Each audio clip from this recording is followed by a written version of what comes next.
Allez, vous connaissez les magasins Mammouth? Est-ce que les mammouths, c'est un continent? Oui, la Pangée, voilà. Putain, mais Oh, j'adore. C'est parti.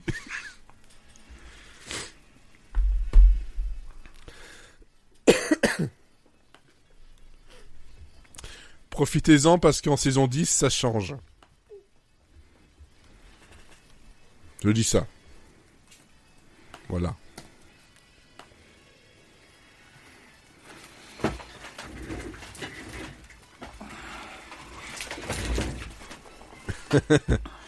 Bonjour Sarah, qui est sur le live.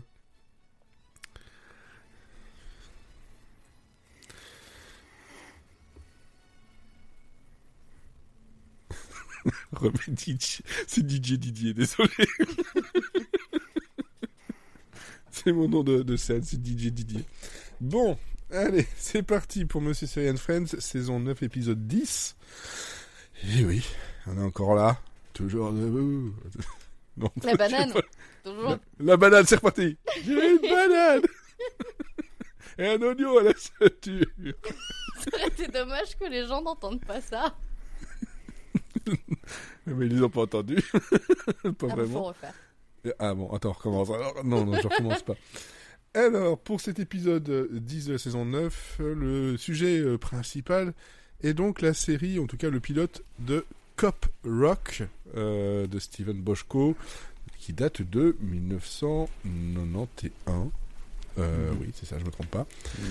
Et pas que ça, mais pour en parler avec moi ce soir, il y a une revenante. C'est elle, le fantôme du podcast. Elle est passée de la brique au fantôme du podcast. C'est C'est moins une lourd. évolution. Ah oui, donc c'est moins lourd. Comme elle aime bien le fromage, c'est pas le fantôme de l'opéra, c'est le fantôme de l'opérac.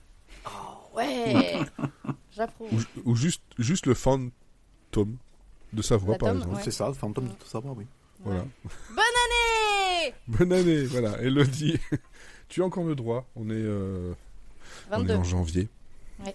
On a encore le droit. Il y a aussi Florian, Oui, qui... il va falloir que je comprenne pourquoi son pseudo un peu plus tard, mais bon, je suppose que je vais le comprendre. ben, Wedding Singer, puisque Cop Rock est une comédie musicale. Ah ok, Il va je se marier. cherchais un rapport avec Adam Sandler. Moi, donc, Non. Non, Non, ok, non. bon. J'avais aussi cité à comparaître pour citer Carlo Gero, mais j'ai changé d'avis. Ok, très bien. Il y a Mathieu aussi. Et bonsoir. Et Olivier, Salut. qui est toujours là, qui n'est pas parti en sifflotant. Oh, tout à l'heure. Voilà.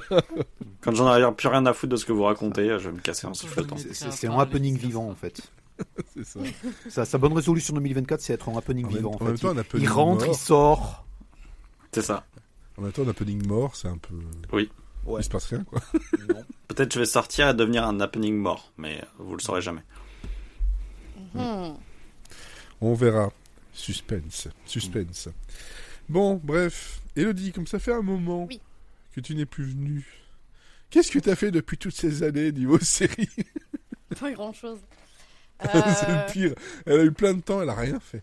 Oh bah excusez-moi, je suis sortie un petit peu de chez moi. Ouais, bon, t'as dû faire Respirer tes l'air courses. frais. Quoi? L'air frais. Quel intérêt? Je sais pas. Bah je suis revenue, la preuve que c'était pas fantastique. Je suis allé dehors, pas génial, je recommande pas. 0 sur 10. Bah, il fait moins 3 degrés là, donc j'ai pas trop envie quoi. Non, j'ai regardé quelques trucs et notamment j'ai fini Kevin Can Fuck Himself. Et, Oui. et c'était trop bien, mais en fait j'avais Ah. oublié que c'était annulé. Du coup, La saison 2 est bien alors? Ouais. Oui. Ah ouais, Elle parce est, que... Bon, moi ça commence à me gonfler en fin de saison 1, et puis du coup j'hésitais à reprendre la 2. Puis surtout, elle est diffusée nulle part, donc... Si. Bah, sur Prime. Elle est sur Prime. Et Ah, Prime ça y est. ils ont ajouté la saison 2 aussi. Ouais. Oui, ça je savais pour la saison 1, mais la saison 2, elle Ils n'était ont pas ajouté- jusqu'à il y a pas longtemps. C'est ça. Et ils l'ont ajouté quand même. Ouais, ils l'ont Eh oui. rajouté quand moi j'avais presque fini déjà, donc c'est très récent. Et non, la saison 2, j'ai beaucoup aimé. Par contre, ça joue beaucoup moins avec le fait de passer de sitcom à drama. C'était déjà un peu le cas sur la fin de la saison. Ouais, c'est vrai. Et maintenant, ça fait plus le côté sitcom, t'as un petit sketch par-ci par-là, mais c'est vraiment 10 secondes, quoi. C'est plus ou moins à chaque fois que tu vois Kevin à l'écran, il y a un petit sketch, et puis, mais ça a plus vraiment de lien, quoi. Et non, j'aime beaucoup le ton que prend la série à la fin, que vraiment ça devient très très dark d'un seul coup. Et le twist du personnage de Kevin qui vraiment, enfin, l'acteur est formidable, qui twiste d'un coup, je suis restée un petit peu sur le cul, même si bon, après l'histoire ne révolutionne rien, ça reste assez classique, c'est plutôt la réalisation qui est vraiment chouette et les personnages qui sont hyper intéressants.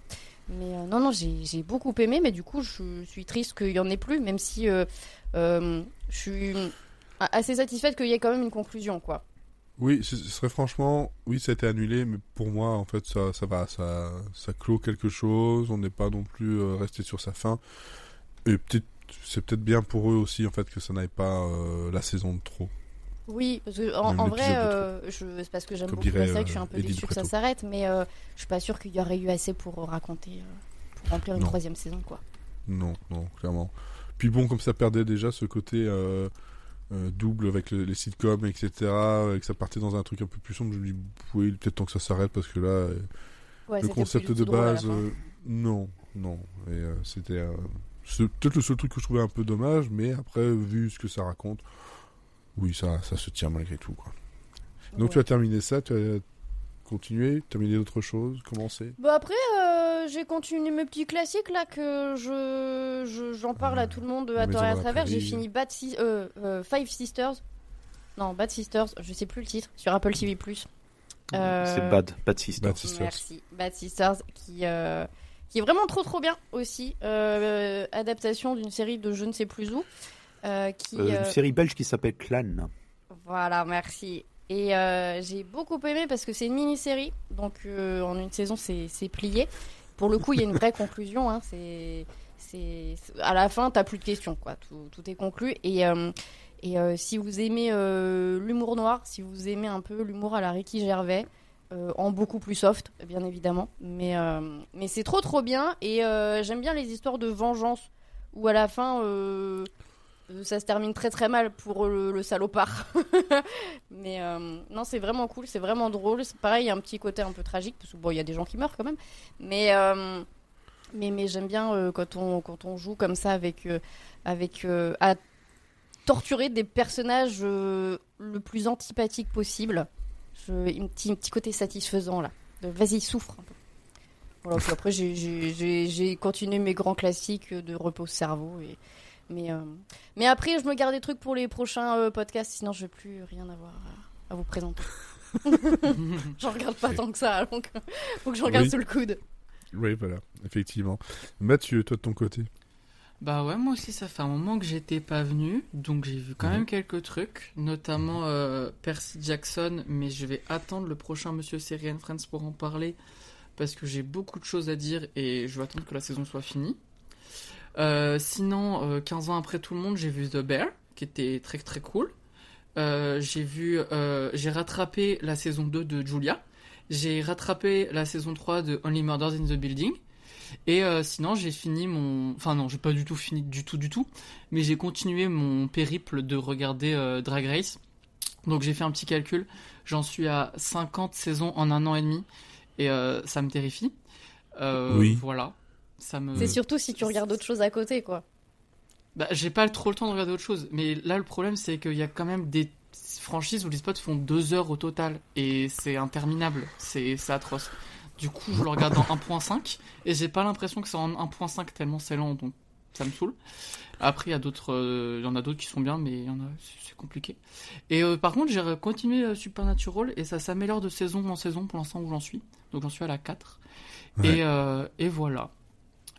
Et j'ai surtout vu Philo Travelers, mais ça, j'en parlerai tout à l'heure. Et aussi, j'avais une mini partie news que je peux caler maintenant. C'est que des news pour moi, mais je m'en fous. En une semaine, on a perdu Our Flag Means Death, Julia, que je venais de finir, j'étais content, Rap Shit et Fly Attendant. Donc, merci Max, c'est sympa. Et aussi, on a perdu Shmigadoon. Donc, moi, je suis dévastée. Donc, ça me saoule. Mais Il y a Moon Girls qui revient le 2 février, donc ça je suis content. Et il y a Iwaju, qui est une série d'animation de Disney qui je pensais arriver le 28 février, mais en fait ça arrivera partout le 28 février et en France le 3 avril. Pourquoi ? Parce que Disney plus France. Et aussi j'ai vu que la Naparia, donc la méchante reine dans Once Upon a Time, comme ça je fais mon point Once Upon a Time maintenant, va faire un... Elle a aussi fait Boomtown pour les gens qui ne regardent pas Once Upon a Time. Ouais, mais voilà. Et elle a fait Once Upon a Time. Va faire un duo, donc une chanson avec Hélène Ségara. Et voilà, c'était juste l'info qui sert à rien, mais qui sera là dans l'épisode. Camoulox.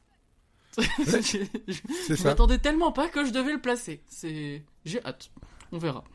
Ouais, ok. Bon, très bien, très bien. Et Florian, toi, rien ? Rien regardé non, rien que tu peux raconter. Non, bon, je peux passer à Olivier alors. Voilà, c'est bien. Ouais, bah moi j'ai commencé à regarder Monarch. Donc Monarch, je sais pas si tout le monde sait ce que c'est. C'est une série musicale avec. Ah non, c'est pas une série musicale du tout. Non, Franchement, ça aurait beaucoup d'intérêt de voir Godzilla chanter. C'est c'est pas le truc West, c'est pas le truc country. Ouais, je vois. Il y a un monarque comme ça, mais c'est pas le même. Je pense que ça aurait été mieux si Godzilla s'était mis à chanter. Et en fait, ouais, c'est Godzilla. C'est Avec une petite guitare pour ses petits bras là. Après, il y a Gojira. Je peux pas, j'ai dit tout petit bras. Bon, Denver l'a bien fait quand même. Il a joué de la guitare avec. Donc je vois pas pourquoi Godzilla y arriverait pas. Il y a pas de raison. Bah ouais. Et t'es fier d'être Godzilla dans tes mains? Je peux pas, j'ai des tout petits bras. Bienvenue à ceux qui nous rejoignent sur Twitch. Mais il faut regarder sur Twitch. Voilà, on le dit pas assez. À chaque fois, on Allez-y, enregistre sur monsieur Twitch. Série est flou. On fait des blagues visuelles dans un podcast auditif. Et sur YouTube aussi. C'est vrai qu'aujourd'hui, Monsieur Série est en mode incognito, quoi. C'est vraiment anonyme. J'ai voulu garder l'anonymat. La justice Donc. l'a rattrapé. Donc Monarch. Ouais, Monarch. En fait, donc ça, c'est la suite d'un Godzilla. Alors, mes flèches. il y a... C'est Monarch et mes flèches. Désolé. Waouh. Ok. Elle était bien. Elle était très bien. Elle était bien calée surtout. Oh, j'ai tenté. Hein. Ah non, c'est vraiment... Elle a atteint sa cible.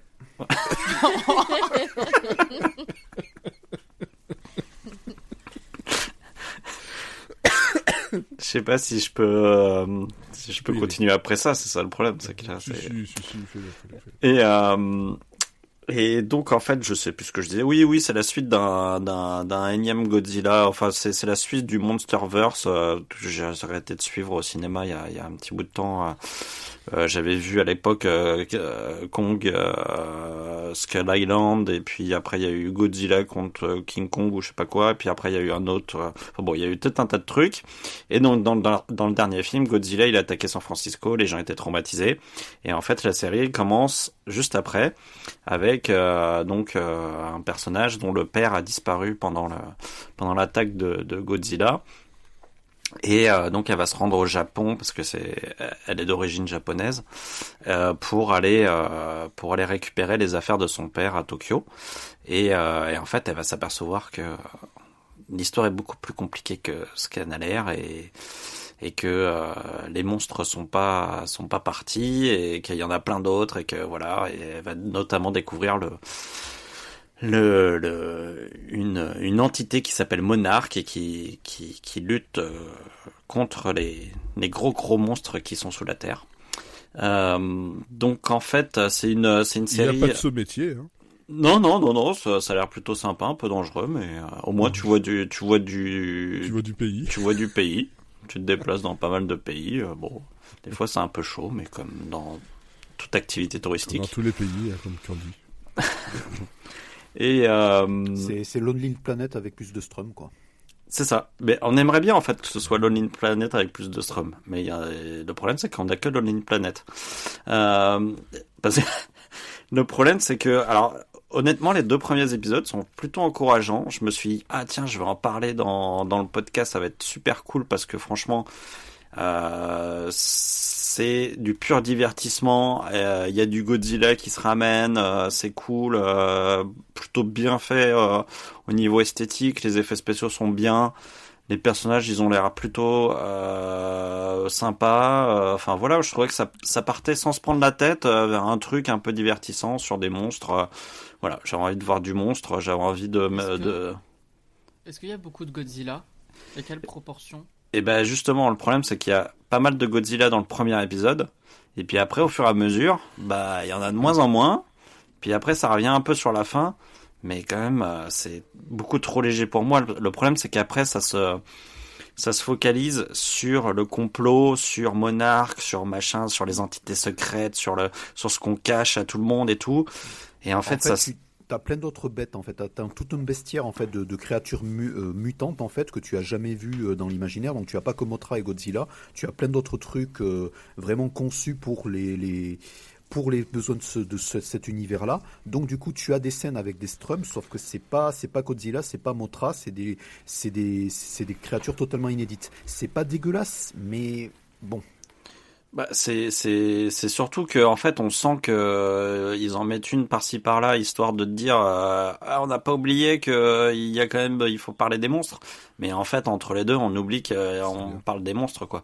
Donc moi je voulais une série qui est juste divertissante, qui montre des monstres et avec des humains qui essaient de se battre contre des monstres, et en fait je me retrouve avec un espèce de truc avec des complots, des intrigues, des sous-intrigues, c'est imbitable au bout d'un moment. Le problème, c'est que moi, je crois plus non plus trop aux séries. Enfin, c'est un espèce de... J'ai l'impression que ça lorgne énormément du côté de Stranger Things, sur bien des points, et ça amène même sur un monde parallèle avec une temporalité différente, donc t'as un espèce de truc comme ça qui part complètement en vrille. Enfin, peut-être il y en a qui aiment ça, mais moi c'est pas du tout ce que je venais chercher dans cette série là. Et puis ouais, c'est trop codé Stranger Things, même dans la musique quoi. C'est un truc de fou. On retrouve une musique qui fait tout de suite penser à ça. Et puis on retrouve ces gens lambda qui arrivent à se battre à la fois contre des monstres, à la fois contre une entité gouvernementale. Honnêtement, moi ça je commence à avoir de plus en plus de mal à y croire. Et bien sûr avec des histoires d'amour au milieu, des machins, des trucs, tout est préfabriqué, tout est et puis finalement ce qu'on veut c'est des monstres et on les a pas. Ou on en a très peu quoi. T'as oublié un gros plus produit en fait, parce que j'attendais que tu prononces son nom et tu l'as pas prononcé. Il y a aussi Kurt Russell. Ah oui. Et ben Kurt Russell, j'étais content de le voir évidemment arriver, mais le problème c'est que ce qu'on en fait c'est pas terrible, parce que le pauvre son personnage décline au fur et à mesure du truc, et en fait on aura envie qu'il prenne plus de place par rapport aux petits jeunes qui ont pas trop de charisme, et puis en fait non quoi, j'ai l'impression qu'il fait un peu il est un peu prétexte quoi, donc c'est pas enfin voilà, j'étais vraiment, après 2 épisodes où je me disais ça peut être vraiment cool d'avoir un bon petit divertissement, bah j'ai été très déçu, et je me suis bien fait chier, et je me souviens même pas de la fin de la saison, alors que je l'ai fini il y a même pas une semaine, donc c'est pas top comme non.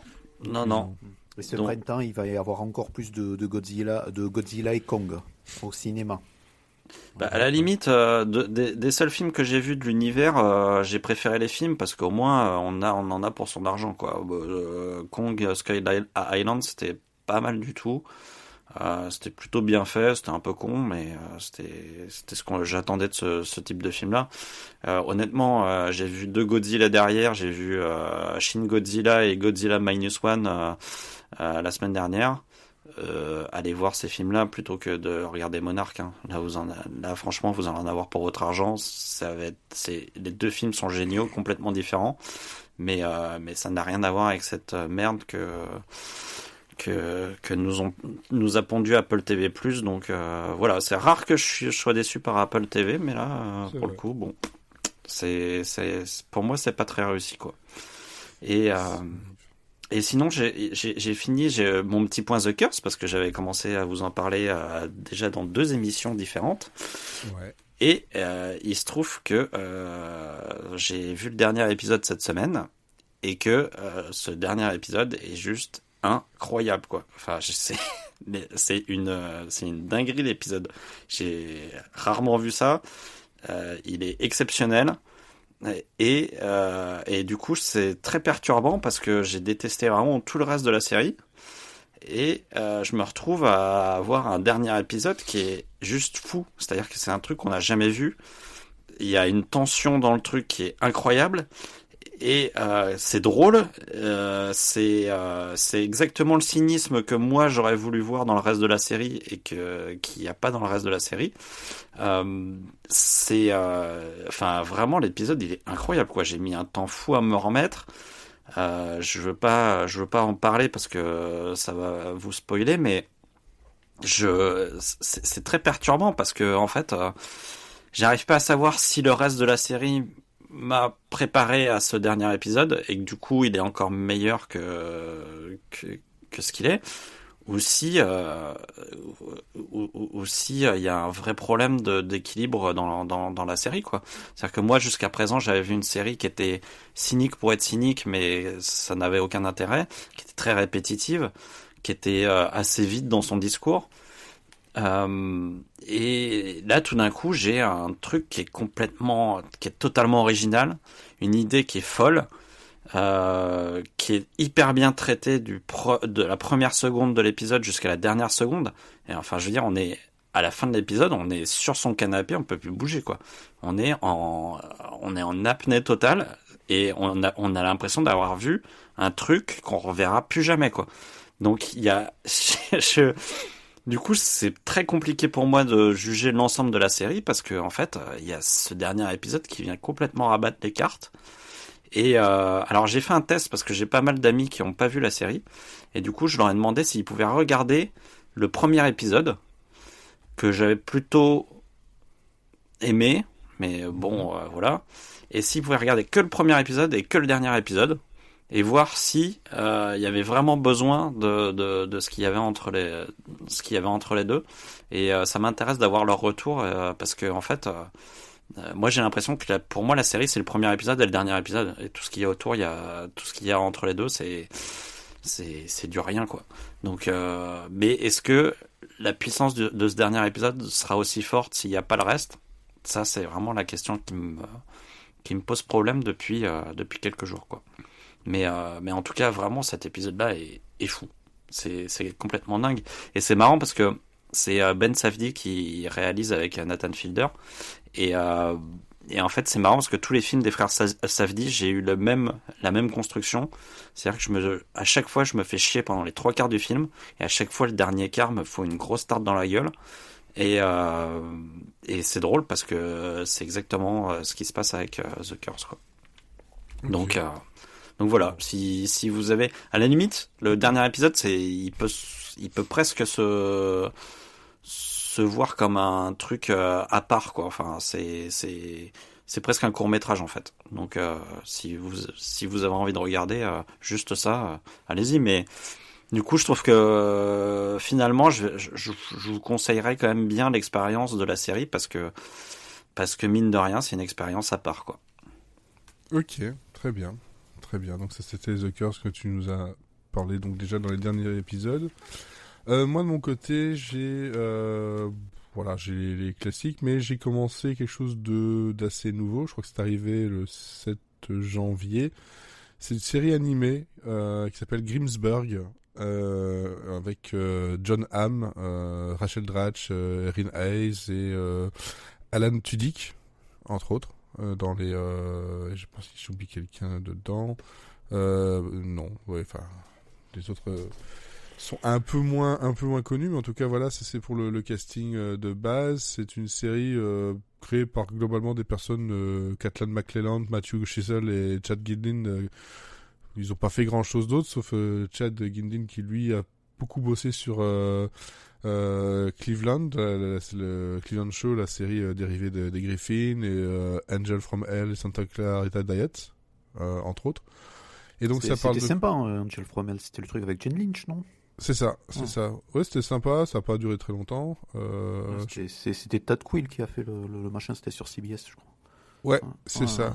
Ouais, c'était le truc était assez sympa avec Maggie Lawson aussi dedans. Mais je crois qu'il y a eu une saison, pas plus que ça. Et donc Greensburg, en fait, c'est arrivé donc chez Fox. C'est une comédie animée avec un flic qui s'appelle Marvin Flute, qui est le plus grand détective de tous les temps, qui est donc joué par John Hamm. Et en fait, il arrive à tout élucider dans le mystère, sauf en fait sa famille qui est complètement dysfonctionnelle. Et c'est de l'humour. Ouais, à la Cleveland Show, c'est de l'humour à la Griffin, c'est de l'humour avec de très très bons jeux de mots, notamment avec le flute dans le premier épisode. C'est raccord avec l'épisode, hein, du coup, Marvin Flute. Oui. Donc, mais ça, franchement, pour l'instant, j'ai vu qu'un seul épisode et je pense qu'il y en a 2 de dispo, ou le deuxième va arriver dans pas longtemps. En tout cas, voilà, j'ai vu ça et en gros, j'ai juste vu l'affiche, j'ai regardé un peu de quoi ça parlait, j'ai vu que c'était John Hamm, je suis ok, j'ai reconnu la voix, et puis j'étais embarqué dans le truc parce qu'ils sont tous complètement tarés. Lui, il est dans une espèce de ville qui s'appelle Greensburg, justement, qui est un espèce de Twin Peaks où tout le monde est un peu fou. C'est une ville qui est connue pour ses clowns tueurs, entre autres. Voilà, pas grand chose d'autre. Et lui, il a un fils qui ne voit jamais à cause de son boulot. Sa femme, c'est comment dire, une reporteuse, je sais pas comment on peut dire, connue du coin, mais qui en fait ils se détestent autant qu'ils ont une tension sexuelle qui est tout à fait palpable. Et il a un nouveau collègue qui est à 80% cyborg. Parce qu'il a eu un problème avec des ours, entre autres. Il y a aucune logique et la première enquête est assez drôle parce que ça joue sur tout un tas de jeux de mots pour amener vers une révélation en 1 minute à la fin. Le but, c'est juste d'avoir tout un tas de gags bien placés et puis surtout ce flic absolument taciturne, mais qui est absolument plus fort que tout le monde, mais qui n'arrive pas à comprendre ce que sa femme lui dit, ni son enfant. Donc voilà, on peut être très fort flic et réappiger ce qui est devant soi. Et donc c'est un format 30 minutes, donc ça marche bien.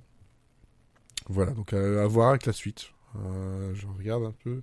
Ah non, c'est 18 février l'épisode 2. Donc, c'est mieux que Crapopolif. Pardon ? C'est mieux que Crapopolif. Oui. d'Anne Armand. Oui, c'est mieux. C'est peut-être un peu plus classique dans ses codes, mais ça fait le taf. Et franchement, jusque-là, ça me va très très bien. Ben voilà, je pense que j'ai fait le tour, parce que c'est vrai que là, en ce début d'année, ce que j'ai regardé, ben, je vais vous en parler tout à l'heure. Et voilà. Et c'est à peu près dans la même filiation. À peu près.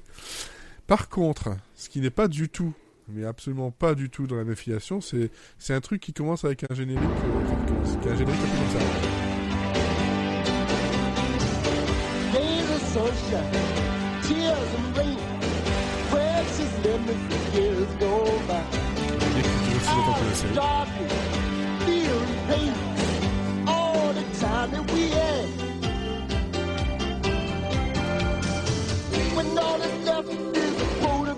Avec Randy Newman à la composition et au chant. Il est très très très facilement reconnaissable et ça s'appelle Cop Rock. C'est un truc ça fait un moment que ça traîne dans les trucs qu'on doit voir. Hein, bon voilà, finalement, cette année-ci j'impose des trucs. T'as raison. Après c'est plus ou moins joyeux, hein, et plus ou moins heureux comme résultat. On a bien vu la semaine dernière avec Special Bulletin qui était une belle surprise. Bon, ici on va voir. Donc Cop Rock, c'est une série de 11 épisodes de 44 minutes par Steven Bochco et William Finkelstein, qui est arrivé en fin 1990 sur ABC, et ça a été diffusé en 91 sur Jimmy pour la France, et c'est tout. Voilà. C'est déjà pas mal. C'est tout. J'aurais jamais cru que ça serait diffusé en France. Voilà, bah oui. Est-ce que ça a été diffusé uniquement en VO? Je pense qu'il y a de grandes chances quand même, parce que vu que cette série-là, Cop Rock, c'est une série policière avec des éléments de comédie musicale. Il y a des chansons dedans. Voilà. Donc déjà se dire, ok, pourquoi pas. Je suis content.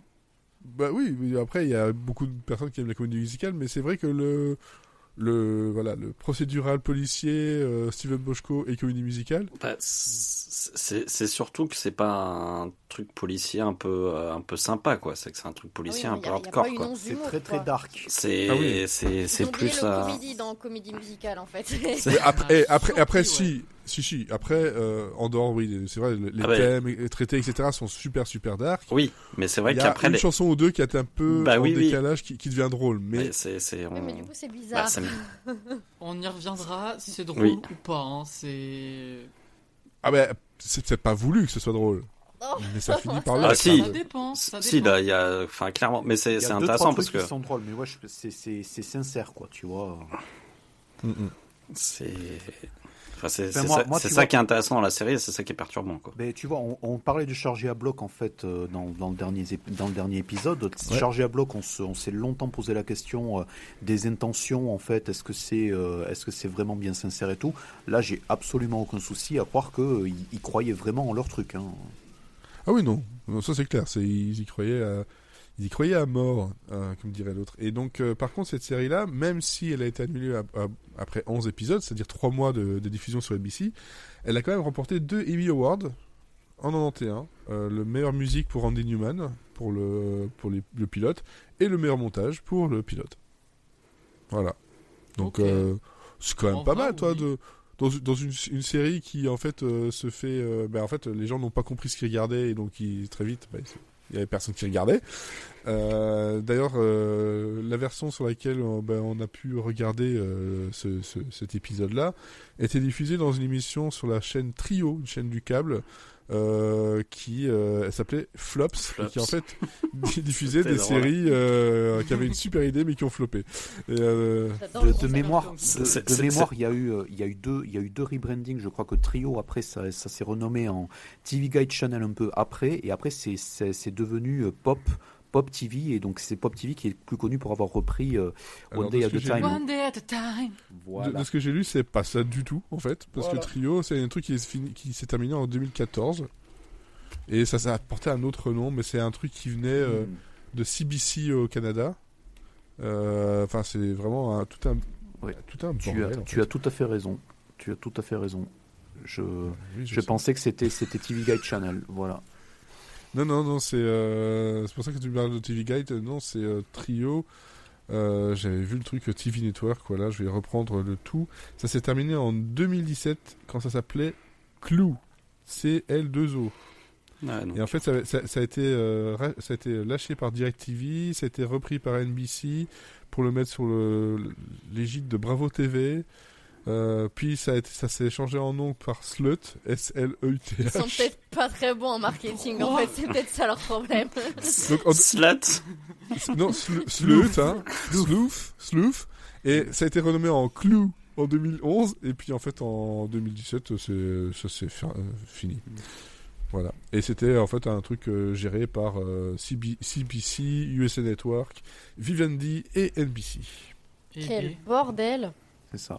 Tout ça pour ça. Et le slogan c'était Pop, culture, TV, et donc c'était tu vas le nous trio. faire toute la page Wikipédia. C'était un peu notre NT1 à nous, quoi. Ah non, mais écoute, j'ai pris vite pour les informations, comme ça vous le savez. Mais bon, cette chaîne-là a diffusé. Je l'aurais jamais su si je m'étais pas bourré en fait dans les chaînes en fait, parce que j'étais certain que c'était l'ancêtre de TV Guide Channel, et non. Mais non, c'est parce que justement j'avais été voir un peu de savoir ce qui c'était ce trio, et surtout cette émission Flops. Bon, ils ont pas fait grand chose. Hein. Ils ont floppé. C'est ça. En fait, ils ont été pris leur propre piège là. Alors, moi je trouve que c'est intéressant quand même pour l'anecdote, c'est qu'ils ont fait Cop Rock, ils ont diffusé ça. Ils ont aussi diffusé un truc que je cherche depuis des années à trouver au moins le pilote, c'est My Mother the Car. Qui en gros, c'est encore là-dessus. Ça fait des années que t'es là-dessus. Mais je recherche toujours cet épisode. C'est une série qui date de 65 où en gros il y a eu 30 épisodes et le prémisse c'est que en fait il y a la mère d'un gamin qui meurt et est réincarné dans une voiture. C'est Karim mais version sitcom quoi. Ouais, c'est ça. Et alors, il y avait Pink Lady et Jeff, et ils ont essayé de passer un truc qui parlait d'une relation amoureuse entre Abraham Lincoln et un noble noir. Et en fait, ça a été refusé parce que c'était un peu trop tendu niveau sujet. Je vois pas pourquoi. Dans la même série, tu veux dire, dans Mime Over the Car, ils ont fait ça. Non, c'est dans Flops. Mais ça aurait été dans Flops. génial. Et la série s'appelle The Secret Diary of Desmond Pfeiffer. Aïe, aïe, aïe. D'accord. Voilà, J'ai si envie vous de le le regarder cherchez. maintenant. Ah bah oui, moi aussi. J'ai envie de voir pourquoi ça a été à ce point-là. Bref, Cop Rock, ça parle de quoi ? Ça parle de la vie d'un commissariat de police de Los Angeles et de toutes leurs péripéties où c'est vrai que le premier épisode, en gros, ça va fort, hein. C'est de la drogue, c'est des gangs, c'est des enfants qu'on enlève à leur maman parce qu'elles sont toxicos, mais tout ça avec des moments musicaux, dont un sur la construction d'une prison qui est une pépite. C'est la réalité de la société Angelino de l'époque. Voilà. Et dedans, on retrouve des noms comme Peter Honorati, qui est un des détectives. On a Ronnie Cox aussi, Paul McCrane, Mick Murray. Et voilà. Et moi, ce qui est marrant, c'est que quand j'ai vu Peter Honorati, la dernière fois que je l'ai vu, c'était dans This Is Us. Il jouait le père de Jack. C'est bien ça, si je ne me trompe pas. Oui, exact. Et oui, voilà. Et donc Oui, c'est là, ça. il joue le détective Vincent Larousseau, parce que forcément, hein, il est pour ça qu'il italien, chante. donc on l'appelle Larousseau. Et au moins, il est sûr qu'on l'oubliera. Exactement. Donc voilà, on a... en tout cas, moi, j'ai regardé ici 4 épisodes. Je sais pas qui ici a été plus loin, à part Mathieu, je sais, qui a été plus loin que le pilote. J'en ai vu 3. Ah, j'en ai un de plus, ouais. Ça sert à C'est rien, pas un mais... concours, hein. Et non, personne d'autre n'a été plus loin Non. que le premier. Non. Mais Non. pourquoi ? Non, non, c'est juste par manque de temps parce que j'aurais aimé pouvoir Même en chose. parler avec un peu plus de Contenu. ouais, de Donc, contenu et de voir un peu comment le truc allait évoluer et surtout prendre le rythme aussi de la série parce que c'est très compliqué, quoi. Ouais, c'est des épisodes de 45-52 minutes, un classique. Elodie, toi qui n'es pas du tout comédie Oui, musicale. bah voilà. Non, mais Et c'était donc, sûr, on savait de base que tu allais détester. J'ai pas détesté. Ah, bon. Non, c'est que, en fait, c'est pas le fait que ce soit. Si, c'est totalement le fait que ce soit musical qui m'a dérangé. Non, en fait, c'est que ça donne un ton un peu bizarre. Parce que déjà que j'ai un peu de mal avec les comédies musicales, j'en aime très peu. Il y a que Schmigadoon que j'aime bien. Et là, en fait, le problème, c'est que la première scène où ça se met à chanter, je me dis ok, parce que là, limite, ça arrive presque dans la diégèse du truc. Ouais, exactement, C'est ouais. logique. Et le reste, ça fait vraiment un numéro musical passé au chausse-pied dans l'épisode, quoi. Ça n'a rien à foutre là et tu te dis mais est-ce que je me fais un trip au Même LSD Même le dernier numéro ? Non, le dernier, alors là, là c'était la Quand même, chialade. hein. Mais, Oui. non, oui. Premier et dernier, parfait. Entre les deux, tu sais pas trop ce qui se passe. Beaucoup de drogue, sûrement. Et le pire, c'est que les musiques sont pas fondamentalement horribles. Juste, bon, les paroles, ils ont juste pris les dialogues. Elles sont très disparates quand même. Ouais. Il y y Et a pourtant, il y avait du budget. Il y a un panel de...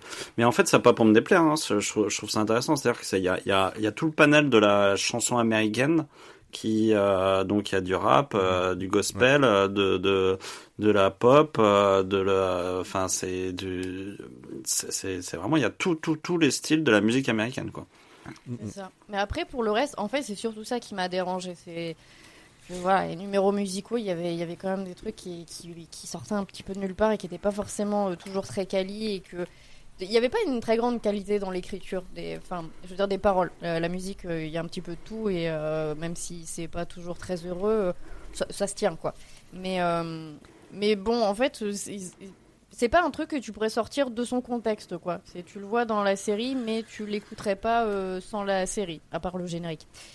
Et en fait, si t'enlèves tous les numéros... Le petit rap au début, là, il me plaît bien. Hein, j'avoue.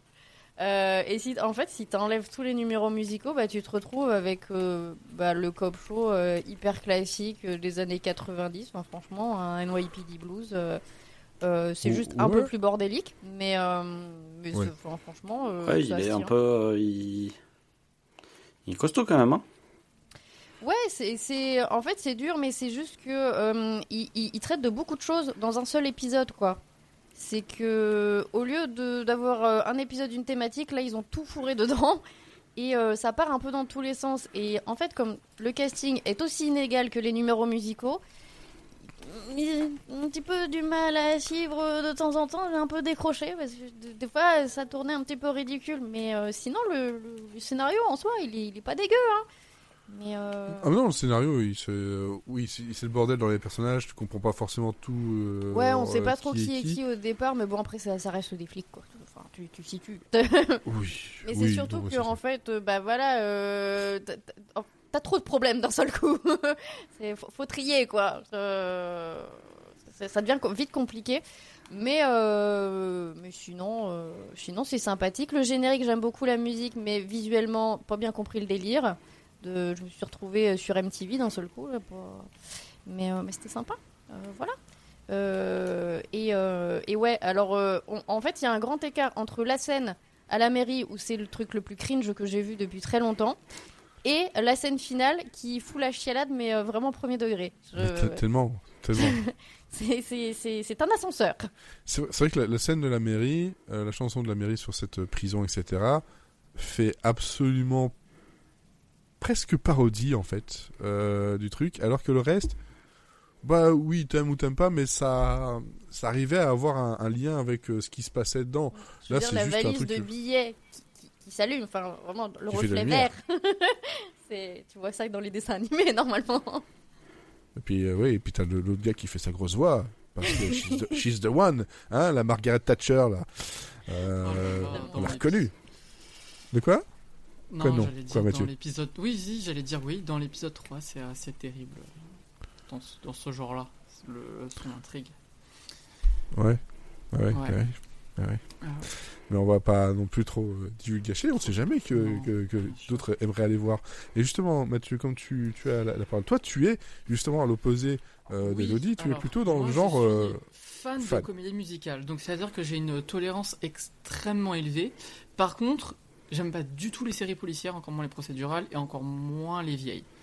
Donc, il y avait un vrai. Est-ce que c'est bien en procédure? Ouais, c'est pas une vraie procédurale, c'est une série policière, mais c'est pas. Procédurale, mais non, parce que en fait, le fil narratif, il continue sur les autres épisodes et l'enquête continue. Donc finalement, non, c'est pas trop un procédural. Je suis d'accord avec tout ce que vous avez dit, en fait, qu'il y a trop d'intrigues dans le premier épisode, même si ça se tient. Que le casting est assez disparate. J'aime bien le personnage de la flic femme et de la mère toxicomane qui doit abandonner son enfant. J'ai trouvé que c'était une très bonne intrigue. Et pareil, qu'il y a des chansons super cool. La première, la dernière. Mais en fait, j'ai quand même vu 3 épisodes parce qu'à la fin du premier, je savais pas si j'avais aimé ou pas. Et je comprenais pas pourquoi. Et je pense que j'ai un peu décerné. C'est l'image de la pizza à l'ananas. Tu aimes ou pas? Parce que sucré-salé, c'est bizarre de mettre de l'ananas sur une pizza. Mais moi, j'aime bien la pizza à l'ananas. Mais par contre, si tu rajoutes du bois dessus, c'est pas bon. Et là, c'est le problème de cette série. C'est qu'il y a trop de choses et surtout, il y a trop d'idées et de ton. C'est ça, c'est un vrai problème de ton. Ouais, c'est sûr que si tu mets du thon sur une pizza à l'ananas, ça devient dégueulasse. En fait, je me posais la question en fait parce que Cop Rock en français a été traduit par Cop Rock. Peut-être ça aurait dû être traduit par Hawaïenne Police d'État. Oui. T'es quand même pas loin du halal Police d'État, hein, au cas où. Fais gaffe où tu vas. Et en fait, t'es quand même sur une série qui parle de sujets extrêmement graves, et Ouais. encore plus qui peuvent parler aujourd'hui, même si on les traiterait plus du tout de la même façon. Et du coup, pour moi, Non. c'était assez difficile à regarder. Même la première scène où j'étais en mode, ok, ça a été écrit par un homme blanc de 50 ans dans les années 90, ça va être fun. Mais bon, j'ai pris de la distance et je me suis dit, qu'est-ce qu'on en tire? Et il y avait des choses intéressantes, mais tu peux pas passer d'une scène où tu dis violence policière, les violences de gang, les affrontements avec la police, des trucs extrêmement violents qui se passent dans la série, de la corruption politique, etc. Et après faire une scène de gospel chelou, repasser dans du super drame, et après, dans l'épisode 3, faire une intrigue sur... Enfin, par exemple, dans l'épisode 1, il y a l'intrigue de la mère qui est corrompue, et tout ce que ça va engendrer sur la police et sur les habitants et les élections qui arrivent. Et dans l'épisode 3, elle voit des conseillers et les conseillers lui disent en fait vous pouvez pas être élu parce que vous êtes trop moche et vous devez faire de la chirurgie esthétique.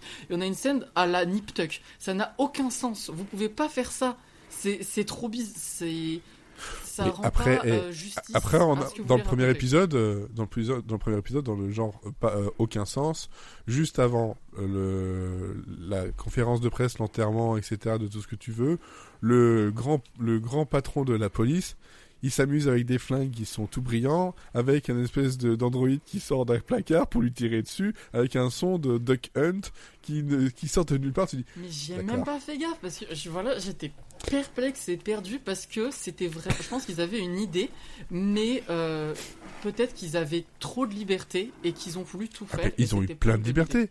Attends, ils ont eu plein de Et- liberté. Ils ont eu un oui. budget de fou. Mais oui, Ils oui, étaient à je l'ai- 1,8 j'ai million vu. par épisode. Et c'était pas la bonne chose à faire parce que bah du coup ils ont voulu tout faire et tout donner et du coup ça donne quelque chose qui est pas digeste et pas cohérent et qui dessert la série parce que ça aurait pu être intéressant une série sur la corruption moi, policière de l'État, etc. Mais ça va nulle part en fait, c'est un peu dommage. En tout cas au bout de 3 épisodes ça va nulle part et en plus les intrigues que j'ai bien aimées sont toujours pas là, donc je sais qu'elles arrivent en épisode 4. Donc, Ouais, mais justement, un peu l'épisode déçu. 4, il faut que tu le regardes parce que il y a Mais il y je a le regarderai, un- je pense que je vais continuer Il y a la série. un morceau qui fait toute la série dans l'épisode 4. C'est le Baby Merchant. Donc le marchand de bébés. Oh my god. Et- J'ai peur. Dont le refrain c'est I'm the baby merchant. Tots are us. I give you all the service and no damn fuss. Give the baby merchant just a week or two. I have your baby for you. Ouais, mais c'est un peu ça en fait. C'est un autre problème de la série, je trouve, c'est que Et le tout sur un truc de blues un peu jazz. Hein. les musiques sont très très bien, mais comme tu l'as dit, Elodie, il y a un vrai problème sur les paroles. Où, pour moi, une comédie musicale, les paroles, les chansons, faut soit avancer l'histoire, soit nous dévoilent la psychologie des personnages. Et là, c'est que des personnages qu'on connaît pas et dont on s'en fout. Et, Ouais. et donc ça n'avance à rien. Et en fait, quand tu regardes le précédemment dans Cop Rock, il n'y a pas de chanson dans le précédemment et c'est juste l'intrigue. Et en fait, tu te rends compte que toute l'intrigue se déroule sans chanson. Du coup, c'est certes musicalement c'est sympa, mais ça ne va pas à fond dans le délire comédie musicale et de vouloir raconter une histoire en chanson. Et donc je trouve que ouais, il y a trop de choses.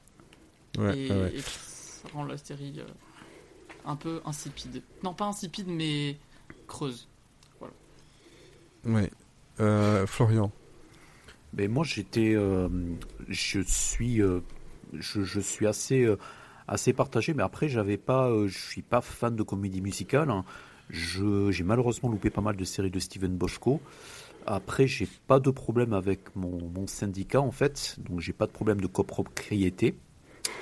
Et du Ni de coup, coprophagie. oui, et de coprophagie. C'est un très très bon épisode de X-Files, d'ailleurs, Frédéric. C'est vrai. Excellent épisode.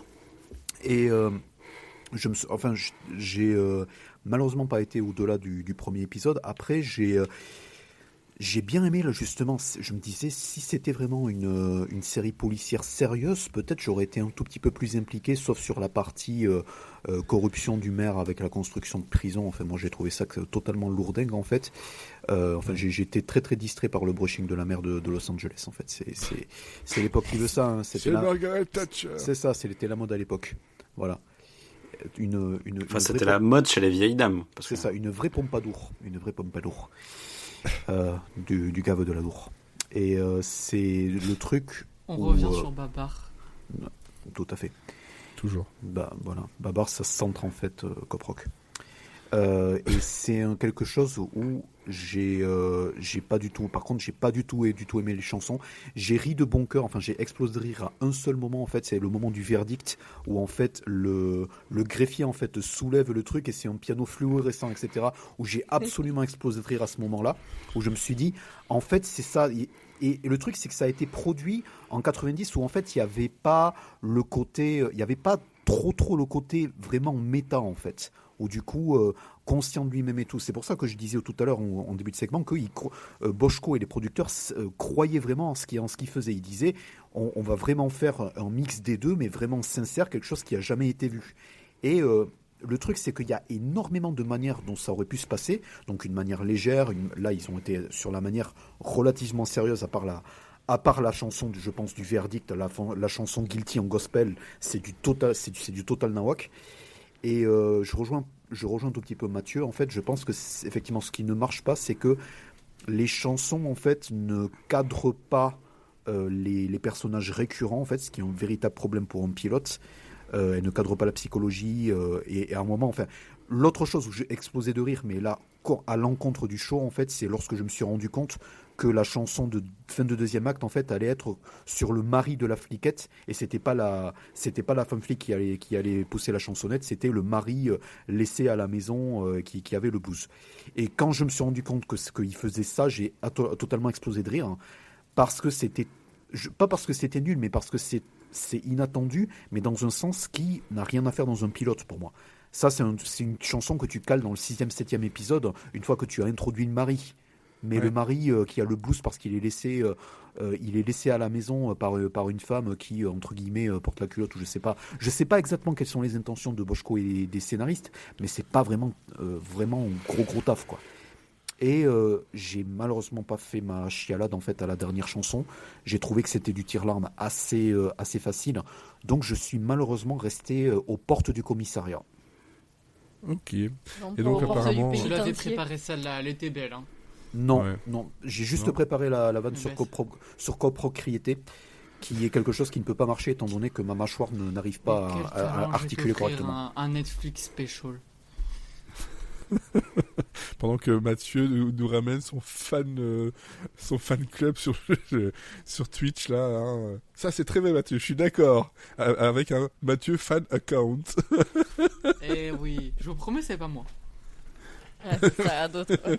C'est vrai, bien sûr.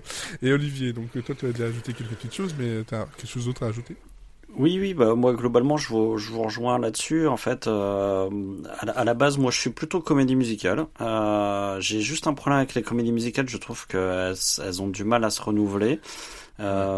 Et du coup, je me disais, tiens, c'est une super idée en fait de faire un cop show avec des musiques. Au moins, c'est original. Et je trouvais que effectivement la première scène nous mettait plutôt bien dans le bain. Qu'on aime ou pas la chanson, je trouve qu'elle elle est bien amenée et surtout tout d'un coup on se dit ouais il y a un truc qui se passe quoi, et donc puis surtout j'aimais le fait qu'il fasse pas une parodie de cop show quoi, que ce soit un truc un peu dur, un peu hardcore. Enfin voilà, donc le postulat de départ me plaît. Effectivement, je pense que quand Florian dit qu'on ne connaît pas les intentions des scénaristes, je pense que c'est le gros problème de la série. C'est-à-dire que à la limite, en fait, je n'arrive pas à comprendre ce décalage qui a lieu parce que on a des sujets qui sont très noirs, qui sont très durs, et à côté de ça, on a des trucs qui font vraiment penser à de la comédie. Enfin, je veux dire, c'est une espèce de mélange entre The Shield et Sister Act, quoi. Enfin, il y a un moment donné, et j'arrive pas, en fait, à savoir si ce mélange, il est fait exprès ou pas. Et donc, c'est vraiment une question d'intention. Et je trouve que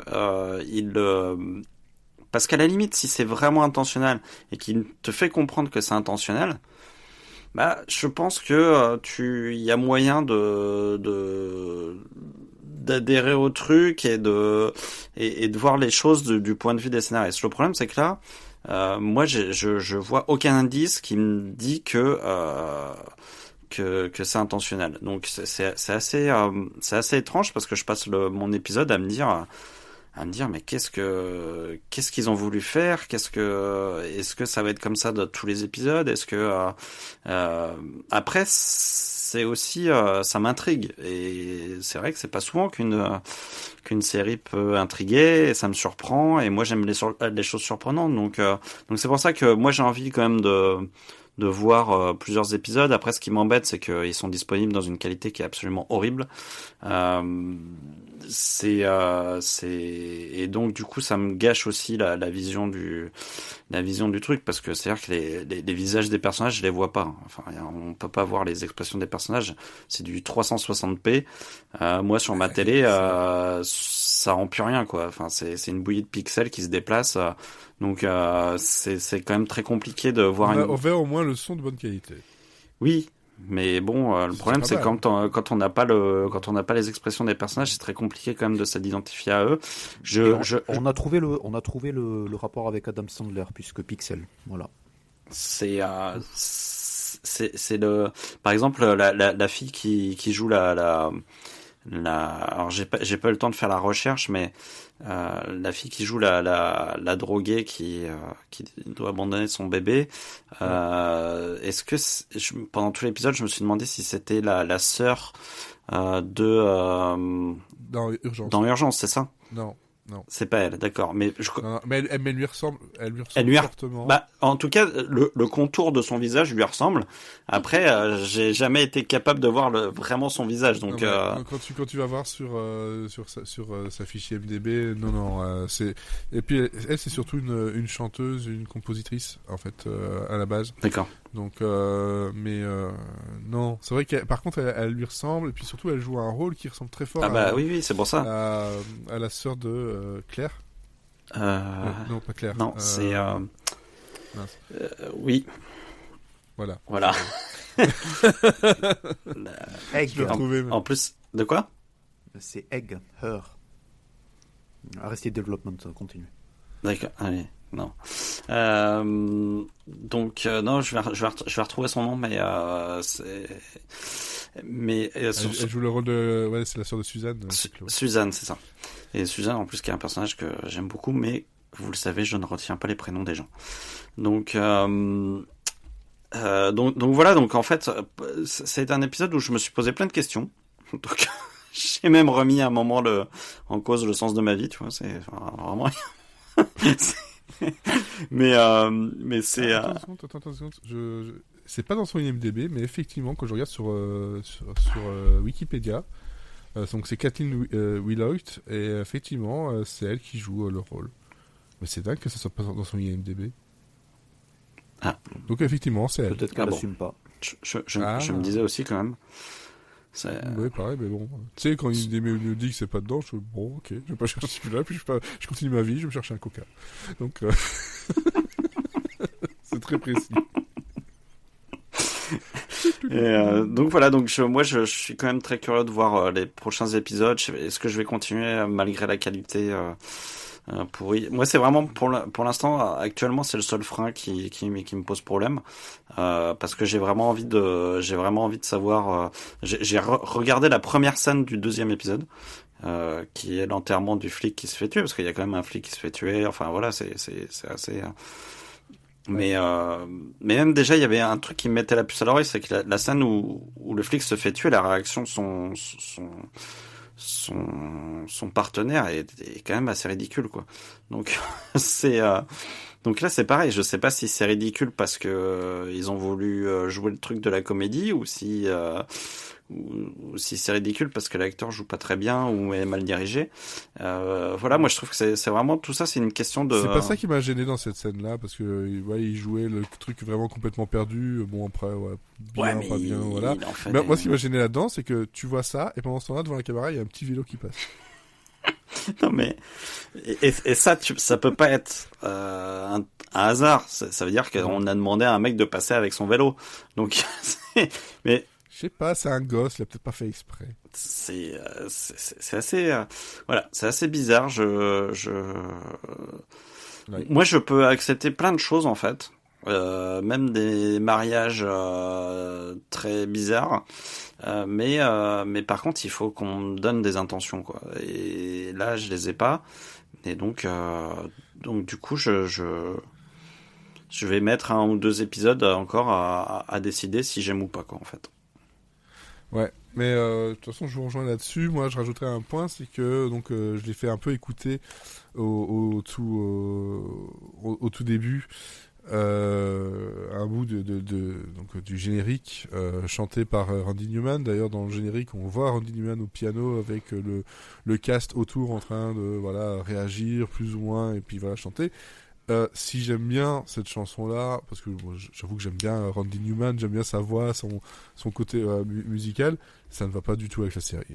Faut être d'accord. Moi, quand t'entends ça, j'osais rien dire, mais effectivement, je suis 100% d'accord. moi, c'est le genre de générique sur une sitcom à fond. Ok. Toi, Oui, mais ça brouille les pistes, les cartes, pardon. Ouais. Mais justement, ça Enfin, n'aide ça pas fait partie quoi. Ça n'aide pas enfin, justement la série à avoir une définition. Voilà, tu te retrouves avec des musiques qui sont très fortes ou qui ont un espèce de petit message, puis parfois pas du tout, un peu parodie, et puis tu te trouves là-dedans. Tu dis mais qu'est-ce que tu veux faire réellement en fait? Non, mais en plus, on a dit, enfin, le rap de la première séquence, moi, j'ai trouvé, enfin, pour moi, c'était très, très cringe parce que je voyais, comme je savais que c'était Randy Newman qui avait composé toutes les chansons, je suis certain que les producteurs ont été lui dire, ok, maintenant, ponds-nous quelque chose à peu près aussi fort et revendicatif, mais pas trop, que Fight the Power de Public Enemy. Et quand tu vois le parallèle, enfin, moi, j'ai fait cringe, quoi, tu vois, c'est un très mauvais. Toutes les chansons sont plus ou moins, enfin, on sait exactement, à chaque chanson, on se dit, ah bah oui, tiens, c'est telle chanson, en fait. C'est le truc des prisons, c'est The Joker, enfin, c'est vraiment, chaque chanson est une référence à un titre connu de tout le monde, quoi. Ouais. Donc voilà, en gros, Cop Rock, on peut y trouver un ovni, en tout cas qui historiquement est intéressant. Après, voilà, j'en ai vu 4 épisodes. Il y a des moments où j'ai bien rigolé, alors que je pense que j'aurais pas dû rigoler à ce moment-là. Malheureusement, mais je resterai quand même sur la chanson du marchand de bébé parce qu'elle est. Regardez juste cet extrait-là sur Internet, vous allez voir, je pense que ça résume bien en fait ce que peut être Cop Rock. En vrai, je conseille la série parce que c'est intéressant à voir de trucs à faire et à pas faire. Et comme quoi, tu l'as dit justement, Oli, les intentions, c'est important. Ouais, c'est et ça. Par contre, ça Donc, m'a donné envie de remonter sur ma liste d'attente Singing Detective, qui est un peu l'ancêtre de Cop Rock, où c'était aussi une série policière musicale, mais qui est un peu plus vieille. Ouais. Mais moi, là, en fait, maintenant, en regardant ça, tu vois, j'ai qu'une envie, c'est que David Simon, il me fasse une comédie musicale sur la police, quoi. Un gros truc avec du gros son, avec enfin, un truc qui se prend vraiment ouais, bien vénère, quoi. Et là, j'ai envie de voir ça, en fait. J'en avais pas franchement l'envie, parce que j'y pensais pas. Mais là, maintenant que j'ai vu ça, je me dis, putain, j'ai envie de voir ça, en fait. Et dire que la prochaine série, c'est un chien qui parle.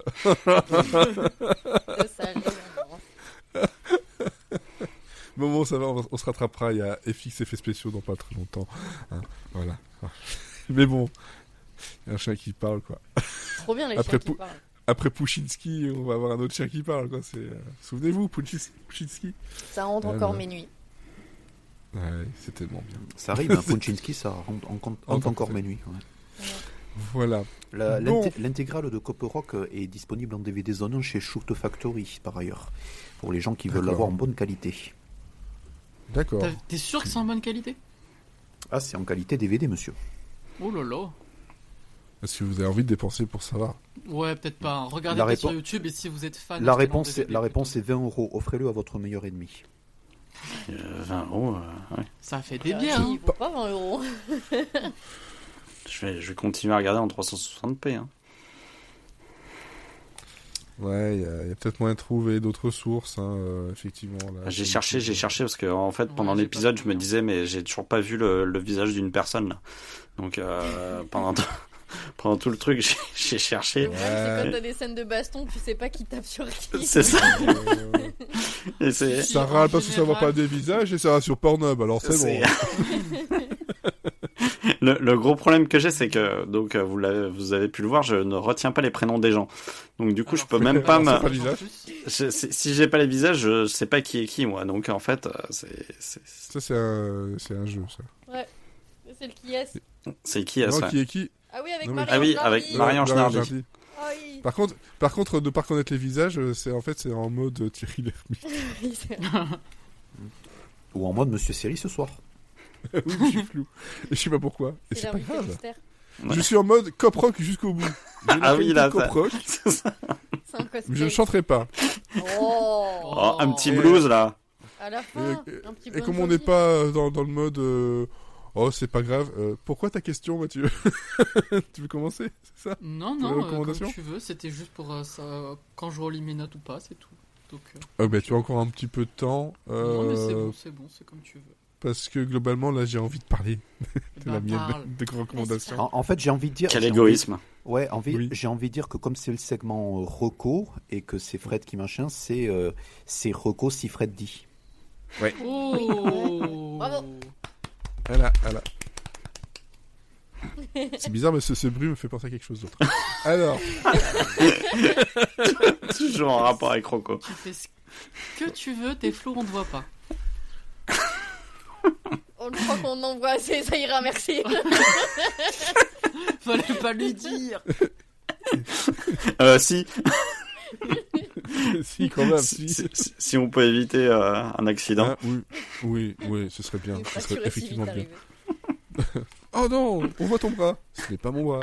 Alors, donc moi, justement, tant qu'on est sur ce genre d'humour, j'ai regardé pour l'instant, donc ils appellent ça une mini-série. Donc il y a 7 épisodes. Est-ce qu'il y aura un peu plus? J'en sais rien du tout. J'ai pas vu d'informations là-dessus, mais j'ai regardé Ted, la série donc dérivée des 2 films de Seth MacFarlane. Donc une série créée par Seth MacFarlane. Vous savez, c'est les films avec l'ours qui est conscient et, Oui, bah, et qui parle très très mal. hein. malheureusement, oui, on a vu ça. Oui, on a vu. Non, vous êtes méchant. C'est trop bien, Ted. Bah, non. C'est trop bien, Ted. Ah, Le 2 je- est moins bien, mais le ça premier était vraiment- vraiment très très bien.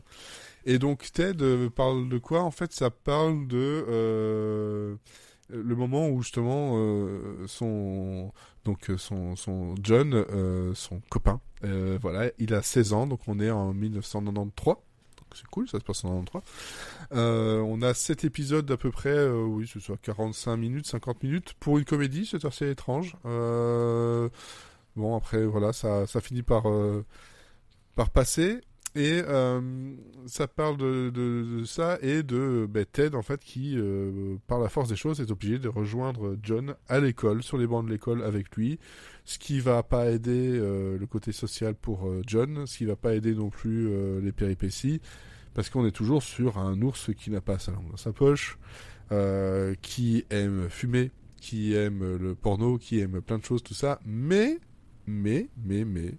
malgré tout, si vous avez trouvé que les films allaient trop loin et trop facilement, ici, il y a une meilleure réflexion, il y a un côté beaucoup plus l'humour des Griffins, l'humour justement, un mélange entre, oui, c'est un mélange entre les Griffins et Alf. C'est assez étrange, mais ça passe super bien. Parce que c'est vrai que, surtout le 2 m'avait un peu fatigué sur le côté, oui, c'est bon, on a compris qu'il était très grossier, qu'il fumait, qu'il voulait baiser tout le monde, etc. Ah oui, mais Là, au on bout de a- 15 minutes déjà du 1, j'avais compris ça moi. Hein. Mais non, faut arrêter. Mais là, on a un D'accord, équilibre je suis parce que... traumatisé par ce film. moi, je vois pas pourquoi. Bref, donc Ted est toujours, la voix est toujours celle de Seth MacFarlane. John est joué par Max Burkholder, qui était surtout connu pour Parenthood. Voilà, il est quand même assez jeune. On a Scott Grimes qui joue le rôle de Marty Bennett, qui est le père de John, et Alana Hubach qui est la mère, donc Susan Bennett. Et on retrouve aussi Blair Bennett qui est sa cousine, jouée par Georgia Wingham. Et en fait, dedans, par-ci par-là, on va retrouver des personnes qui tournent autour de The Orville, de Family Guy, de American Dad. Forcément, en fait, Seth MacFarlane, il aime beaucoup jouer et travailler avec les gens. Ah oui, forcément, si t'avais un an. Travailler avec des personnes avec qui il a déjà travaillé et donner du boulot un peu à tout le monde. On aura même une petite incartade de Ian McKellen dans une voix off mémorable qui nous parle de masturbation. Donc c'était très très très sympa. Mais j'ai regardé 7 épisodes, donc les 7 qui étaient dedans, et je me retrouve avec... en fait, je veux continuer à avoir cette famille dans une sitcom parce que c'était très cool, ça dénonçait beaucoup de choses, ça n'avait pas sa langue dans sa poche, mais c'était pas gratuit pour autant. Il y avait des trucs qui étaient bien dénoncés, il y avait quelques pics qui étaient bien lancés, des jeux de mots en veux-tu en voilà, et on a quand même dans une famille où le père de John est un vétéran du Vietnam, républicain, qui a tout ce qui est justement du républicain, qui revient du Vietnam. La mère, elle est très gentille, elle est très douce, elle parle très lentement, elle est surtout super naïve. C'était assez étrange. Et puis John, c'est le gamin totalement awkward, le nerd, mais avec un twist. Et il a quand même tendance à partir dans des délires un peu sombres et dark que même Ted, il trouve ça effrayant. Il lui demande souvent t'es sûr que ça va bien hein, souvent il invente des histoires où il est le mari de quelqu'un qui vient de faire une fausse couche et il est triste et machin quand il essaie de jouer un rôle d'un adulte. Et Ted le regarde, fait t'es parti très très loin là quand même, va peut-être falloir arrêter. Et c'est vraiment des choses comme ça, par-ci par-là, avec de l'humour bien grinçante, trash quand il faut, des moments un peu plus doux et un peu plus d'équilibre quand il le faut. Et j'ai trouvé ça une vraie réussite. Et je dirais même jusqu'à dire, en fait, si vous voulez voir Ted, regardez juste ça, ne regardez pas les films. Voilà. Parce que les films, voilà, on aime pas. Moi, j'ai bien aimé le 1 et moins le 2. Mais même en ayant cet avis-là sur les films, pour moi, Ted, c'est ça. C'est pas autre chose. Voilà, parce que là, c'est intéressant. Et on a quand même quelques petits clins d'œil à ce qui se passe dans les films. Mais ça n'entache pas l'histoire qui est racontée. Donc, si vous n'avez pas vu les films, peut-être que vous n'avez pas raté une petite référence ou l'autre, un petit clin d'œil, mais c'est tout. On fait une référence à Flash Gordon, on fait une référence à la chanson qu'il chante quand il y a de l'orage, mais et pourquoi il est passé par le médium série et pas par le cinéma pour un 3e opus en fait? Alors pourquoi? Parce qu'ici justement il voulait raconter ça sous la forme d'une sitcom. Parce que c'est vrai qu'il faut savoir que Seth MacFarlane aime beaucoup le genre de la sitcom, il aime bien la déconstruire.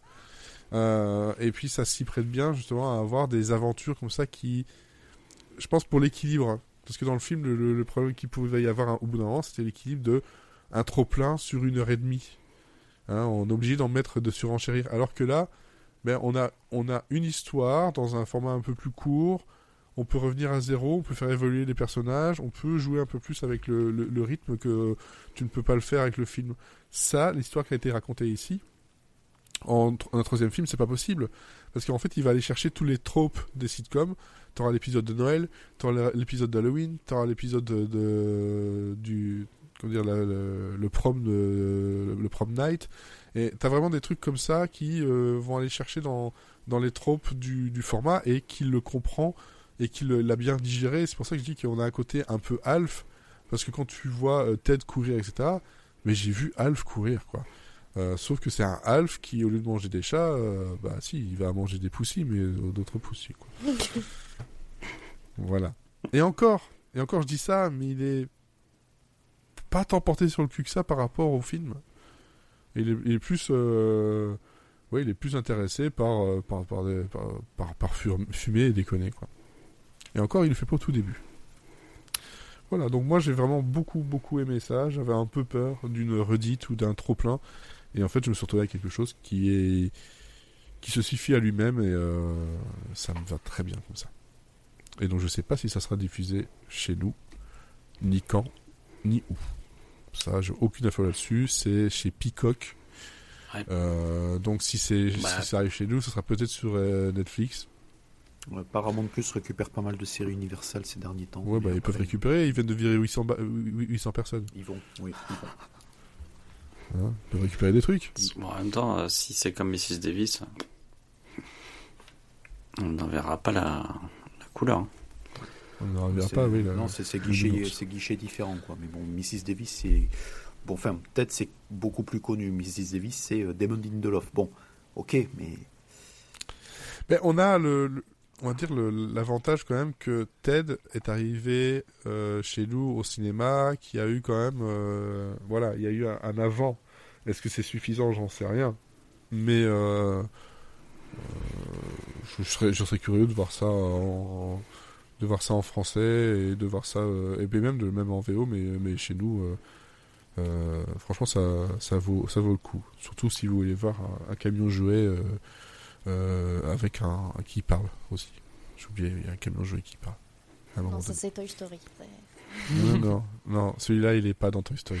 Il y a Randy Newman aussi dans Toy Story, tu vois, tout est lié. Ah, tout est lié. Bref, voilà. Ted, je vous le conseille, c'est arrivé le 11 janvier. Ils appellent ça une mini-série Event Series, donc je suppose que c'est un tout.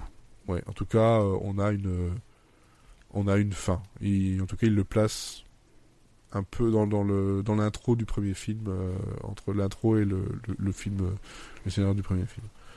Voilà. C'est tout ce que j'avais à dire, et puis il est quand même pas mal noté, donc je suis assez content. Je suis assez content aussi.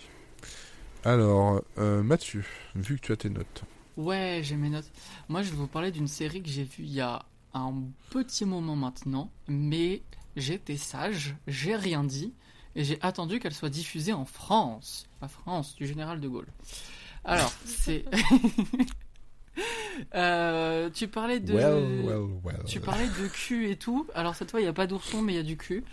C'est Philo Travelers. C'est disponible depuis la semaine dernière en intégralité sur Canal+. Et c'est une mini-série, donc c'est terminé. Et les épisodes durent 1 heure, et je crois qu'il y en a eu 8 de mémoire. Alors, c'est une série de Ron Niswaner, je ne sais pas dire son nom, qui a fait Philadelphia il y a longtemps avec Tom Hanks. Et je suis allé la voir parce que au casting, il y avait Matt Boomer, donc c'est American Horror Story, FBI duo très spécial et Doom Patrol et tout, et Jonathan Bailey qui avait joué dans Crashing de Phoebe Waller-Bridge, et Bridgerton que je n'avais pas vu mais que je m'étais dit bah écoute, on va revoir du Jonathan Bailey dans un rôle que je vais bien aimer. Et c'était très très bien. Et j'ai beaucoup aimé, parce que bien sûr c'est gay, hein, je spoil le truc pour pas changer de ce que je regarde d'habitude, mais c'était différent de ce que je regardais d'habitude. Alors pour le pitch, on commence dans les années 50, et il y a Hawkins Fuller, qu'on appelle Hawk, qui est un héros de guerre, et un politicien à Washington, qui est promis un avenir brillant.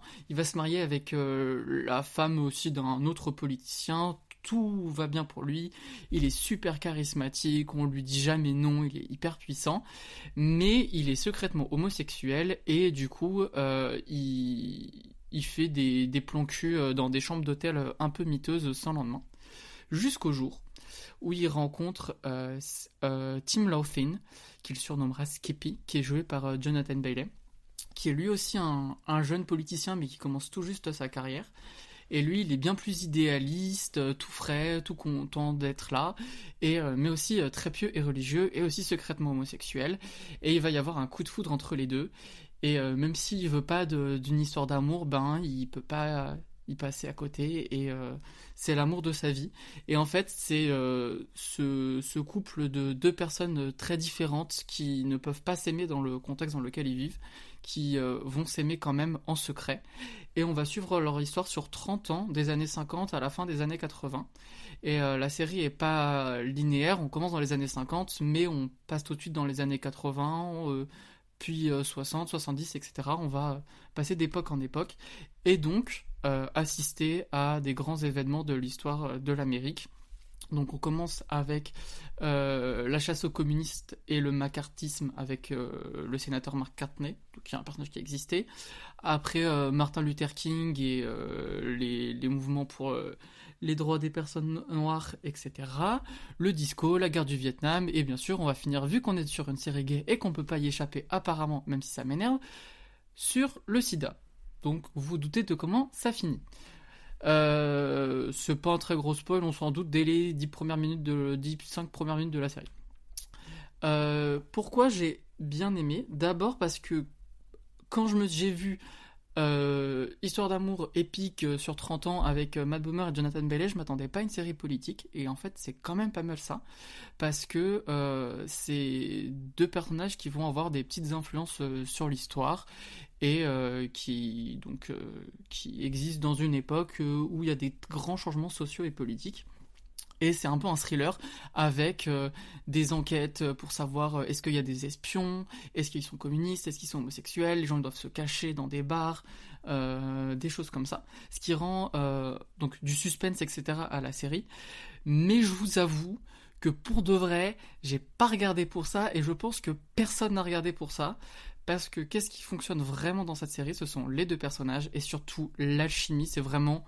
Si vous devez résumer tout ce que je vais vous raconter à un mot, c'est l'alchimie entre les deux acteurs, qui est incroyable. Mais vraiment, dès la première scène où ils partagent l'écran, j'ai eu un... Ah! C'est... Quoi? Mais c'est pas possible, ils sont mariés depuis 40 ans. C'est incroyable, c'est un Roméo et Juliette, mais plus. Et ils ont vraiment, même si c'est des personnages hyper complexes, avec plein de défauts, notamment de la culpabilité, les deux acteurs jouent extrêmement bien. Olivier, tout à l'heure, tu parlais du fait de... T'aimes voir les acteurs en gros plan pour qu'ils jouent. Bah là, ça joue. Et ça joue pas mal en intériorité, notamment pour Matt Bomer, où vraiment, il a le visage... Du coup, on évite sur le 360p, quoi. C'est ça, là ouais. Non, là je le veux en 4K pour voir les peaux qui brillent et les petits sourires qui se lâchent, parce que, my god. Mais je vais me calmer. Mais en fait, il joue super bien. C'est tout en intériorité, c'est-à-dire que il va pas faire un tout petit sourire où il va tirer la gueule, mais il va faire le mec qui gère la situation, mais en fait pas du tout, et on comprend tous les sentiments profonds qu'il refoule. Et Jonathan Bailey, c'est complètement l'inverse. C'est le personnage qui peut pas réfréner ses sentiments, etc. Et ils se complètent vraiment bien tous les deux. Il y a un jeu de séduction constant dans la série. Ils s'aiment, ils se détestent, ils s'aiment, ils se détestent. Il y en a un qui veut une histoire d'amour, il y en a un qui le veut plus.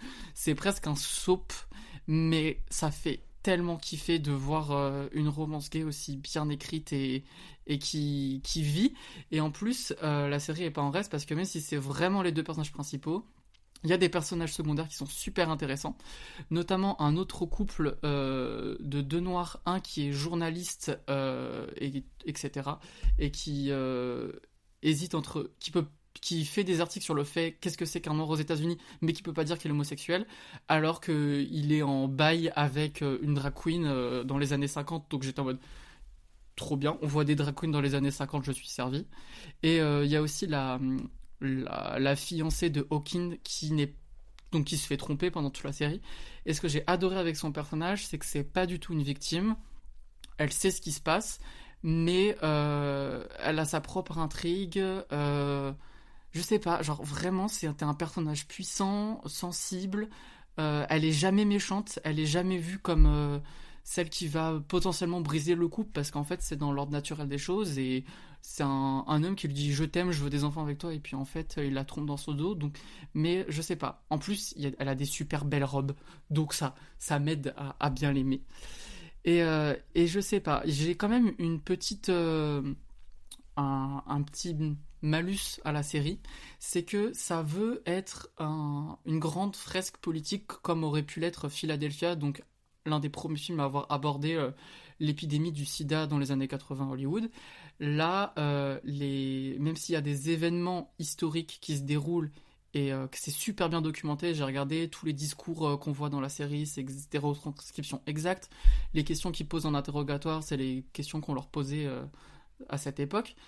Donc très bien documenté, très bien reconstitué, les décors sont très beaux. Par contre, les maquillages, c'est so-so, surtout que les acteurs, ils ont 40 ans.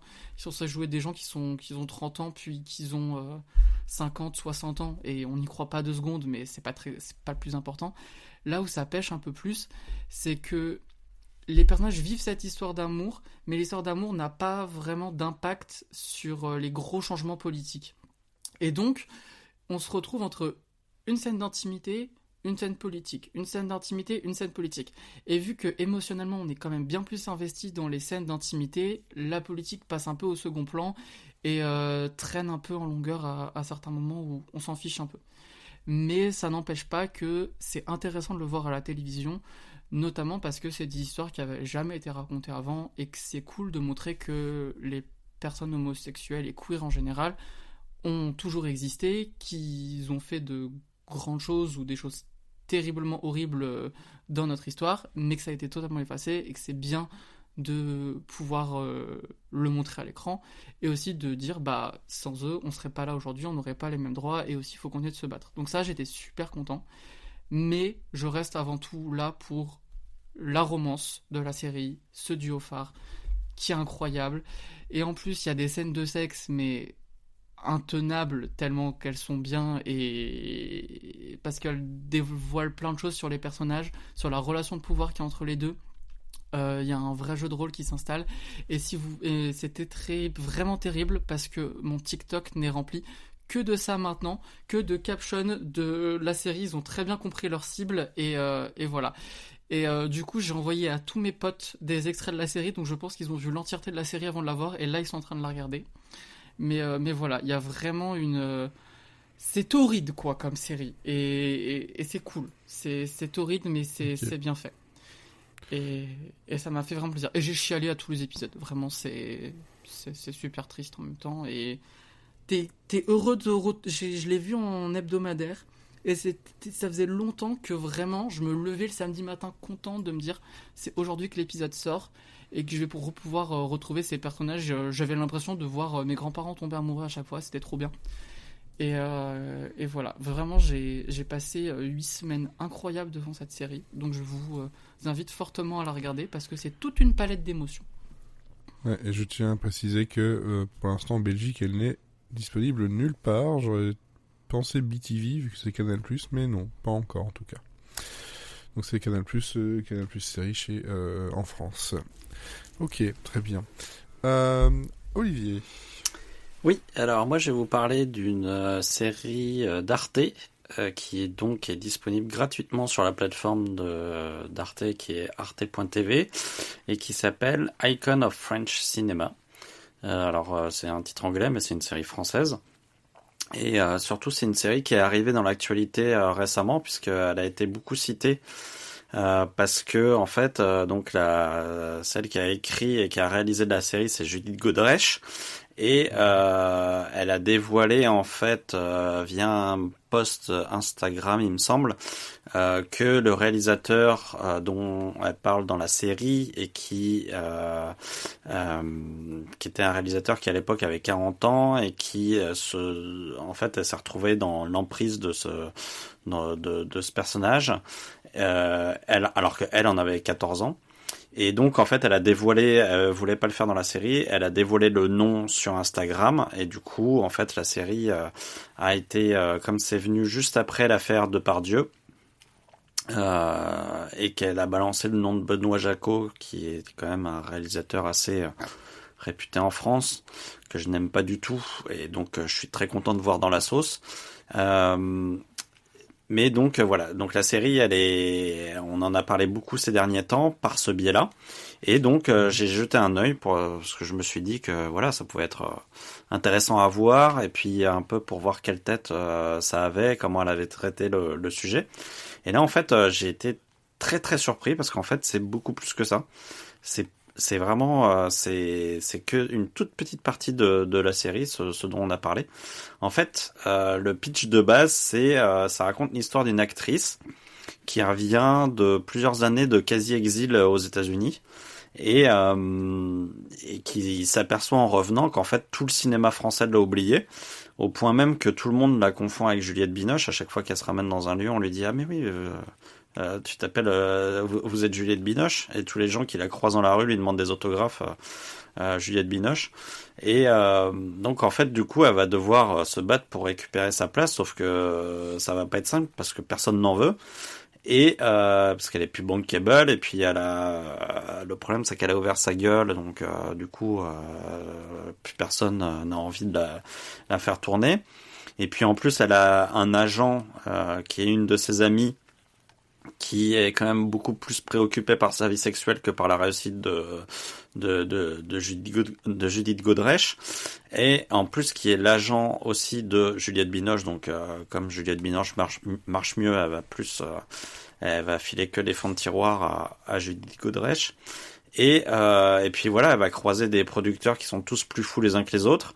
Et puis à tel point que elle va avoir des soucis financiers et qu'elle va devoir faire des concessions et accepter des choses assez humiliantes.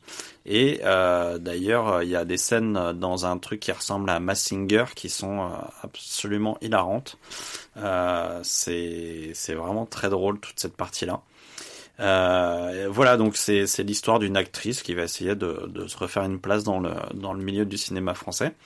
Alors ça aurait pu être un truc totalement habitable, traité style cinéma français, côté introspectif, tout gris, un peu chiant. Et en fait pas du tout quoi. C'est fait avec beaucoup de légèreté, c'est pétillant, il y a beaucoup de couleurs, c'est très rose, c'est très bleu. Toutes les couleurs sont poussées à leur maximum. C'est très vif à l'œil. Et surtout, il faut prendre ça vraiment au 4e ou 5e degré parce que en fait, il y a notamment les jeux d'acteurs, ils sont très poussés. Et notamment Judith Godrèche, elle parle beaucoup anglais parce que sa fille est à la fois anglaise, elle est à la fois américaine et française. Donc quand elle se parle à la fois en anglais et à la fois en français. Son agent est américaine, donc du coup elle lui parle en anglais. Donc elle parle beaucoup anglais dans la série. Et en fait, elle pousse son accent pour montrer qu'elle parle un très bon anglais avec un bel accent américain. Et donc elle le pousse à fond. Et effectivement, si on prend tout au premier degré, on doit se dire mais qu'est-ce que c'est que ce truc quoi. C'est totalement ridicule, mais en fait non, ça fait vraiment partie de l'humour de la série. J'allais dire c'est presque un truc un peu c'est presque un artifice un peu anglais d'en faire des caisses en fait dans le jeu. Et mais en fait toute la DA qui va autour, qui est très flashy, qui est assez peu réaliste, tout ça en fait, on parlait d'intention tout à l'heure. Là en fait, toute cette DA nous dit l'intention de la réalisatrice et nous dit voilà, c'est pas la réalité, c'est pas un truc réaliste que je suis en train de vous raconter, c'est un truc qui est totalement absurde, c'est un truc qui prend la vraie vie comme exemple, mais qui le modifie complètement. Et voilà, c'est une vraie vision fantasmée de ce que ça peut être que d'être une actrice de plus de 50 ans actuellement en France. Donc vraiment, il y a des moments de comédie qui sont assez réussis. C'est pas du tout de l'humour avec des grosses vannes qui sortent, des punchlines dans tous les sens. C'est plus un humour absurde, basé sur des situations qui deviennent totalement ridicules. Et je pense notamment, il y a Laurent Stocker de la Comédie Française qui joue dedans et qui joue un producteur qui est fan de surf et qui en fait à chaque rendez-vous parle plus de surf que de cinéma. Et à chaque fois, ces scènes sont à mourir de rire. Le mec, il est complètement taré et lui, comme il est génial, bah c'est vraiment un pur plaisir à regarder. Donc voilà, la série est vraiment très drôle, très fun, mais en fait tout ça, dans tout ça, ce que j'aime le plus, c'est les relations qu'elle a avec deux autres personnages. et notamment son aide à domicile, qui est une femme, je crois qu'elle est vietnamienne, mais je peux me tromper, j'ai pas eu le temps de rechercher, mais en tout cas, elle est d'origine asiatique. Et en fait, ce qui est marrant, c'est qu'à chaque fois qu'elles se parlent, à chaque fois qu'elles parlent toutes les deux, elles se parlent sans filtre, et notamment elles parlent beaucoup de sexe. Et donc elle apprend beaucoup de choses à Judith Godrèche, qui est un peu naïve à ce niveau-là. Et donc elle lui apprend par exemple ce que c'est qu'une dick pic. Donc elle lui montre plein de dick pics qu'on a la chance de voir, ou pas.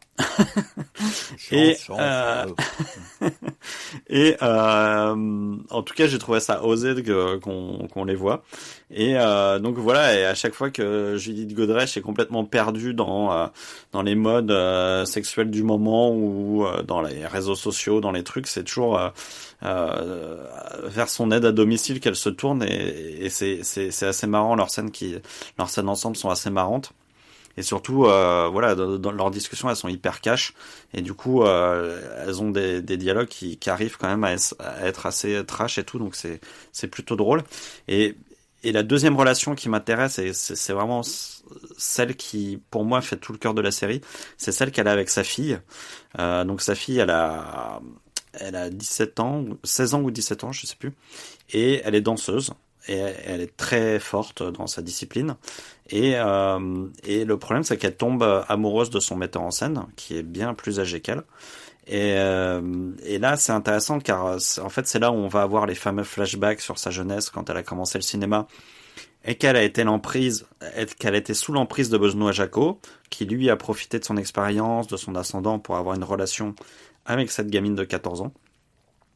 Et donc, du coup, elle voit sa fille qui reproduit le même modèle, et donc elle va vouloir protéger sa fille, et en même temps, elle va s'apercevoir que c'est aussi, elle doit aussi la laisser faire ses propres expériences, comme elle a pu le faire, et puis surtout qu'elle peut pas tout contrôler dans la vie de sa fille, quoi. Donc il y a une espèce de dualité de sentiments chez elle que je trouve vraiment très bien retranscrite dans la série. Notamment avec les dialogues entre les deux, qui sont jamais lourds, qui sont toujours très pétillants, toujours très honnêtes, toujours très francs, toujours très cash. Il y a une vraie belle relation qui se crée entre eux, et qui montre bien la complexité pour une mère qui veut éviter à sa fille de faire les mêmes erreurs qu'elle, jusqu'à quel point elle peut s'immiscer dans la vie de sa fille, en fait. Et ça, je trouve ça vraiment très joli. Je trouve qu'il y a un vrai beau rapport entre la mère et la fille, et tout ça, ça amène à des scènes qui sont parfois drôles, parfois tendres, parfois un peu tristes. Et voilà, je trouve que au milieu d'un espèce de chaos, parce que c'est une espèce de chaos absurde par moment, et au milieu de ça, elle arrive à être très fine et à amener une espèce de finesse qui donne vraiment à la série une autre dimension. Donc voilà, moi j'ai vraiment l'impression d'avoir mangé un petit bonbon acidulé qui me reste en tête, et dont je savoure la saveur longuement. C'est vraiment une petite pépite que vous pouvez retrouver sur Arte TV, et qui est très surprenante, et qui amène à des endroits auxquels on s'attend pas du tout en commençant la série, quoi. Donc voilà, c'est vraiment, je vous le conseille, parce que c'est une petite ouais, c'est un petit bonbon, ouais. Très frais, très très sympa à voir. Ok, très bien. En plus de ça, c'est accessible partout gratuitement, donc Yes. c'est encore mieux. Et donc Elodie, donc toi, Oui, tu vas nous parler de... Narco Saints, qui est un gloubi-boulga que j'ai beaucoup aimé, et que j'ai regardé il y a un petit moment et que j'ai pas pris de note. Alors en avant Guingamp, je sais pas ce que ça va donner, Est-ce que ça parle de narcoleptiques qui rentrent dans les ordres? Non, mais ça aurait été pas mal aussi. Série que je regarderais, assurément. Narco Saints, c'est une série, c'est une mini-série en 6 épisodes qui est sur Netflix. C'est une série coréenne qui surfe un peu sur la franchise Narcos. Bien évidemment, les Narcos, c'est Narcos Mexico. Ça prend Narcos un peu... à la plage. Narcos à l'école. En fait, ça Narcos reprend. Aliagas. Je viens de me rendre compte que je connais cette série, enfin que je connais Narco Saints en fait. Oui, mais en fait, on a tendance à oublier le titre parce que. Oui, mais tu ne connais pas. Parce qu'en fait, le titre est pas ouf. Mais quand même, la catchphrase, c'est Trust is the deadliest deal. Ça donne envie. Donc, c'est une série coréenne qui surfe sur une série mexicaine. Mais en fait, le seul lien entre les deux, c'est que c'est tiré d'une histoire vraie. Et que ça joue un peu la même carte soleil, un peu le même, on retrouve un peu la même musique et sinon Narco Saints c'est quand même vachement plus léger que Pablo Escobar. De quoi ça parle? En fait, je vais pas dire les noms des personnages parce que je suis incapable de les prononcer, mais c'est un type qui est un peu un gentil garçon, un peu un benet quoi. Où donc il est en Corée, il cumule plein de petits jobs pour essayer de boucler les fins de mois. Il bosse dans un karaoké, il bosse comme garagiste, enfin plein des petits boulots. Et puis au bout d'un moment, il se dit tiens mais ça serait bien si je me mariais en fait.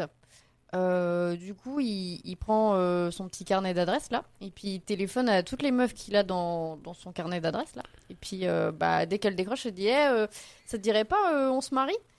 Et évidemment, il se prend un tas de refus, mais dans le lot, il y en a une qui dit oui, parce qu'elle est un peu comme lui. Bon, oui, j'avais rien d'autre de prévu ce week-end, donc allons-y. Donc, ils se marient, ils ont une petite fille. Et en fait, carrément, en fait. Ouais, non, mais ça va, le début va très vite. Ça te dit, on fait ça? Ok, hop Allez. là. Mais c'est vraiment raconté comme ça, ça te dit? Bon, ouais. Ah, d'accord. Ok. Et ils font ça, mais c'est toujours un peu la galère. À ne pas reproduire chez soi, quand même. Non, surtout pas. Surtout Non, quand vous allez voir comment dangereux. ça se termine. Parce qu'elle ne travaille pas, il y a que lui qui cumule ses petits jobs et ça devient de plus en plus compliqué. Jusqu'à ce qu'il ait un de ses meilleurs amis qui reviennent et qui lui disent mec, j'ai un plan incroyable, personne n'y a jamais pensé avant. Lui, il revient d'un voyage au Suriname et il dit voilà, en fait, au Suriname, ils ont beaucoup de bateaux de pêche et là-bas, ils pêchent beaucoup de raies. Et la raie, c'est quand même un poisson qui est beaucoup consommé en Corée, mais pas du tout au Suriname. Au Suriname, ils trouvent ça dégueulasse. Dans Fellow Travelers aussi, ils pêchent beaucoup de raies, mais... C'est pas les mêmes. Il y en a une des deux que je préfère manger. Et donc, Moi aussi, je dirais pas laquelle. Et donc au Suriname, en fait, ils balancent les poissons, ils en font rien, ils les jettent. Quand ils les pêchent, ils les rebalancent. Il dit en fait c'est vachement la perte parce que là-bas du coup en fait ça coûte rien les raies et on pourrait les revendre hyper cher en Corée. Du coup Mais de la faute, je l'avais en tête, mais de la faute d'Olivier maintenant, à chaque fois je t'entends dire ça, j'imagine réellement un gars qui parle sérieusement d'un sif quoi. C'est franchement ça pourrait ça pourrait, Ouais, des oui. fois c'en est pas loin. Mais non, là on parle bien du poisson un peu dégueu. Et donc ils se disent vas-y, on part, on se donne quelques mois, on part au Suriname pour monter une entreprise d'export de poissons quoi. Et puis on revient riche comme Crésus quoi. Enfin, ils exportent ce qu'ils veulent, mais là en l'occurrence c'est des poissons. Et donc ils y vont et ils découvrent qu'en fait le Suriname c'est pas un pays hyper cool quoi, c'est hyper corrompu. Alors donc ils débarquent, il y a les militaires qui leur tombent dessus en disant faut payer en fait si vous voulez avoir un petit lopin là et faire votre business tranquille, faut nous acheter. Du coup ils payent. Du coup les militaires les pseudo-protègent. Et puis après il y a les Chinois qui débarquent parce qu'en fait les Chinois c'est la mafia locale. Ils disent si vous voulez bosser là faut payer aussi. Donc là ils disent là ça fait quand même un peu beaucoup hein. Donc ils disent non. Du coup ils se font péter la gueule. Et donc c'est que un enchaînement comme ça de galères. Et c'est très drôle en fait. Ça tire quand même plus sur la comédie que sur le côté narcos. Hein.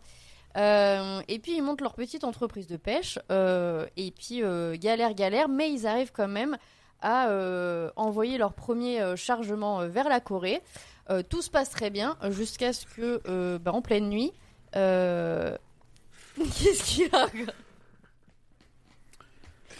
Quelqu'un va pêcher les raies en pleine nuit. Explique-toi. Non. Attention. il y a une raie qui a fait son chargement. vous ai dit tout à l'heure par message que j'étais un bébé fatigué et bourré. Un bébé ne rigole pas à ça. Un bébé ne connaît pas ces choses-là. Bah, si, je reste autour du caca. C'est ça. Comment Il fait des enchaînements au talc au talc. Ou comme dirait Suzanne dans Ted, quand Ted lui demande est-ce qu'il aime l'anal, elle aime l'anal, elle répond oui, j'aime que tout soit propre. D'accord. C'est le côté anal psychologique. Oui. Voilà.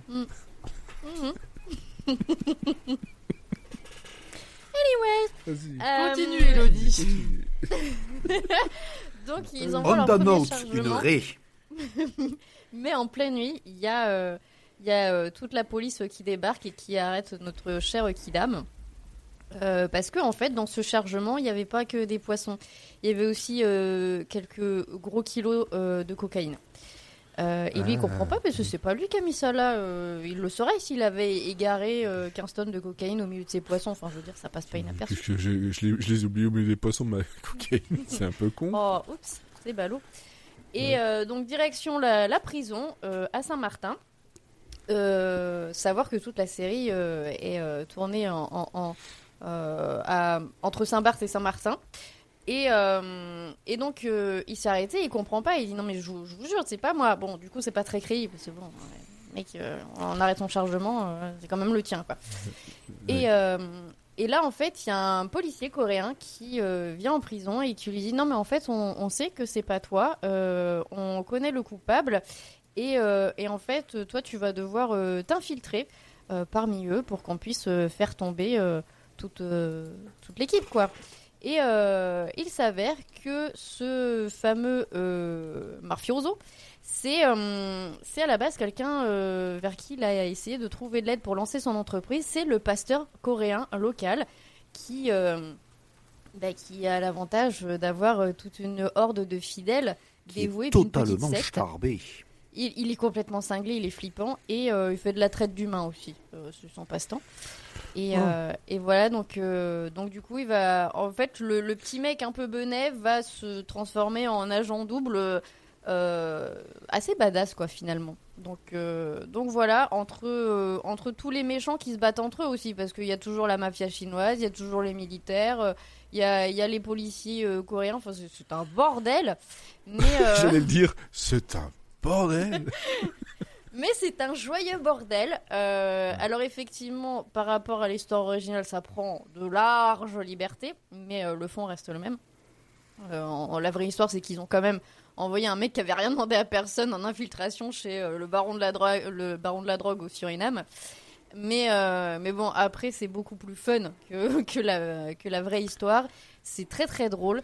Il y a des super scènes de baston, c'est très coloré, il y a du super personnage. En fait, tout le monde est un peu goofy, quoi. Même les gens très flippants, ils ont un petit côté goofy où on a aussi un peu ce côté vraiment un peu le cliché Narcos où les mecs sont complètement timbrés parce que en même temps ils tournent à la coke 24h/24, donc au bout d'un moment ça les fait péter un plomb. Mais les potards sont un peu poussés à fond dans la connerie. Mais en même temps, c'est aussi drôle que, on se dit dans la vraie vie, c'est terrifiant. Mais là, c'est une série, donc c'est drôle. Et niveau réalisation, c'est réalisé comme une comédie, mais avec des scènes de baston à la coréenne assez violentes. Ça casse des culs, il y a du sang partout, des gens meurent dans tous les sens. Mais c'est drôle. Et c'est très beau aussi. Niveau décor, ça fait un peu rêver. T'as presque envie d'y être, sauf que tu tiens un peu à la vie, donc normalement t'as pas. C'est vrai qu'entre Saint-Barth et Saint-Martin, il y a pire. Ouais. C'est en République dominicaine pour les scènes à Suriname C'est que ça a été tourné. Ouais, et c'est très très beau. Il fait beau tout le temps, quoi. Et que vous dire de plus que regardez-le, c'est 6 épisodes. C'est des épisodes d'1 heure, je crois que c'est un petit peu. Ouais, c'est 52 minutes. Et le réalisateur qui s'appelle qui s'appelle Yoon Jong-bin, a fait un film qui a été sélectionné à Cannes en séance de minuit, qui est beaucoup plus sérieux, qui est aussi un sacré bordel en fait, mais c'est tiré d'une histoire vraie, qui s'appelle The Spy Gone North en fait, avec un agent de Corée du Sud infiltré en Corée du Nord, oui, et c'est dispo en vidéo, mais pas sur les plateformes, mais c'est chaudement recommandé. C'est un très très bon thriller. C'est assez dense. C'est très basé sur l'histoire coréenne en fait, mais c'est relativement bien expliqué et c'est surtout mené de main de maître. Hein, voilà, et c'est beaucoup moins fun par contre que Narco Saints. Mais et si vous regardez le casting, si vous avez l'habitude de regarder un peu des séries coréennes, même si vous tenez juste aux séries coréennes Netflix, il y a quand même beaucoup de visages que vous allez reconnaître. Même moi, quand on regarde pas énormément, il y a quand même des grosses têtes d'affiches dedans. Et petit jeu, il y a un agent infiltré parmi les narcos. Essayez de deviner lequel. Moi, j'ai été nulle à chier. Voilà, j'ai eu la surprise jusqu'à la fin, mais parce que je suis une abrutie. Voilà, donc non mais vraiment si vous voulez... Après c'est un peu repose-cerveau quoi, enfin, c'est du fun violent, donc ça se regarde très facilement. Ok, très bien. Bon bah je pense qu'on a fait le tour de tout ce qu'on avait à recommander, donc avec Narco Saints, donc Ted pour moi, Icon of the French Cinema pour Olivier et Fellow Travelers pour Mathieu. Et puis bah il y avait Cop Rock juste avant. Un peu de Grimsburg, un peu de Ken Fuck Himself, Monarch. J'ai failli lire ce que tu as écrit dans le slide, Florian, et du rien. Et du rien. Je ne fais rien, et je ne fais rien. Non, et je me sens bien. rien de rien. Ah, je me sens bien. Voilà. Bon, bref, merci à vous quatre. Merci à vous quatre de m'avoir accompagné pour cet épisode 10. Donc la semaine prochaine c'est un phase B sans sujet principal, mais dans 2 semaines donc ce sera Wishbone avec un chien qui fait plein de trucs mais qui parle en plus, hein. C'est ça qui est vachement bien, c'est ça qu'on veut, c'est ça la série télé qu'on aime. Voilà, hein. Le cul et le chien qui parle. J'ai 2 passions dans Et la bientôt, vie. Et pas l'inverse. Le cul. Et bientôt le cul qui parle. Et le chien. Non, ça c'est Doom Patrol. Ah oui, c'est vrai en plus. Ça C'est existe. vrai. Et il y a oui. Mad Boomer aussi dedans. Vous y avez pensé, ils l'ont fait. Alors, le mot de la fin, Florian. Ray du cul, hein. Ok, très bien. Elodie. Cocaïne. Ok. Mathieu. Ananas. C'est une drôle de soirée jusque-là. C'est une soirée hawaïenne. C'est ça. Olivier. Rien. Oh, tu me l'as piqué. J'étais à ça de le faire. Et 13 marchands de bébés. Oui, ben oui, c'est ça, marchand de bébé, effectivement. Bref, en tout cas, on vous souhaite à tous de regarder de bonnes séries, une bonne journée, une bonne nuit, un bon boulot, tout ce que vous voulez. Et puis surtout... Bon Jovi.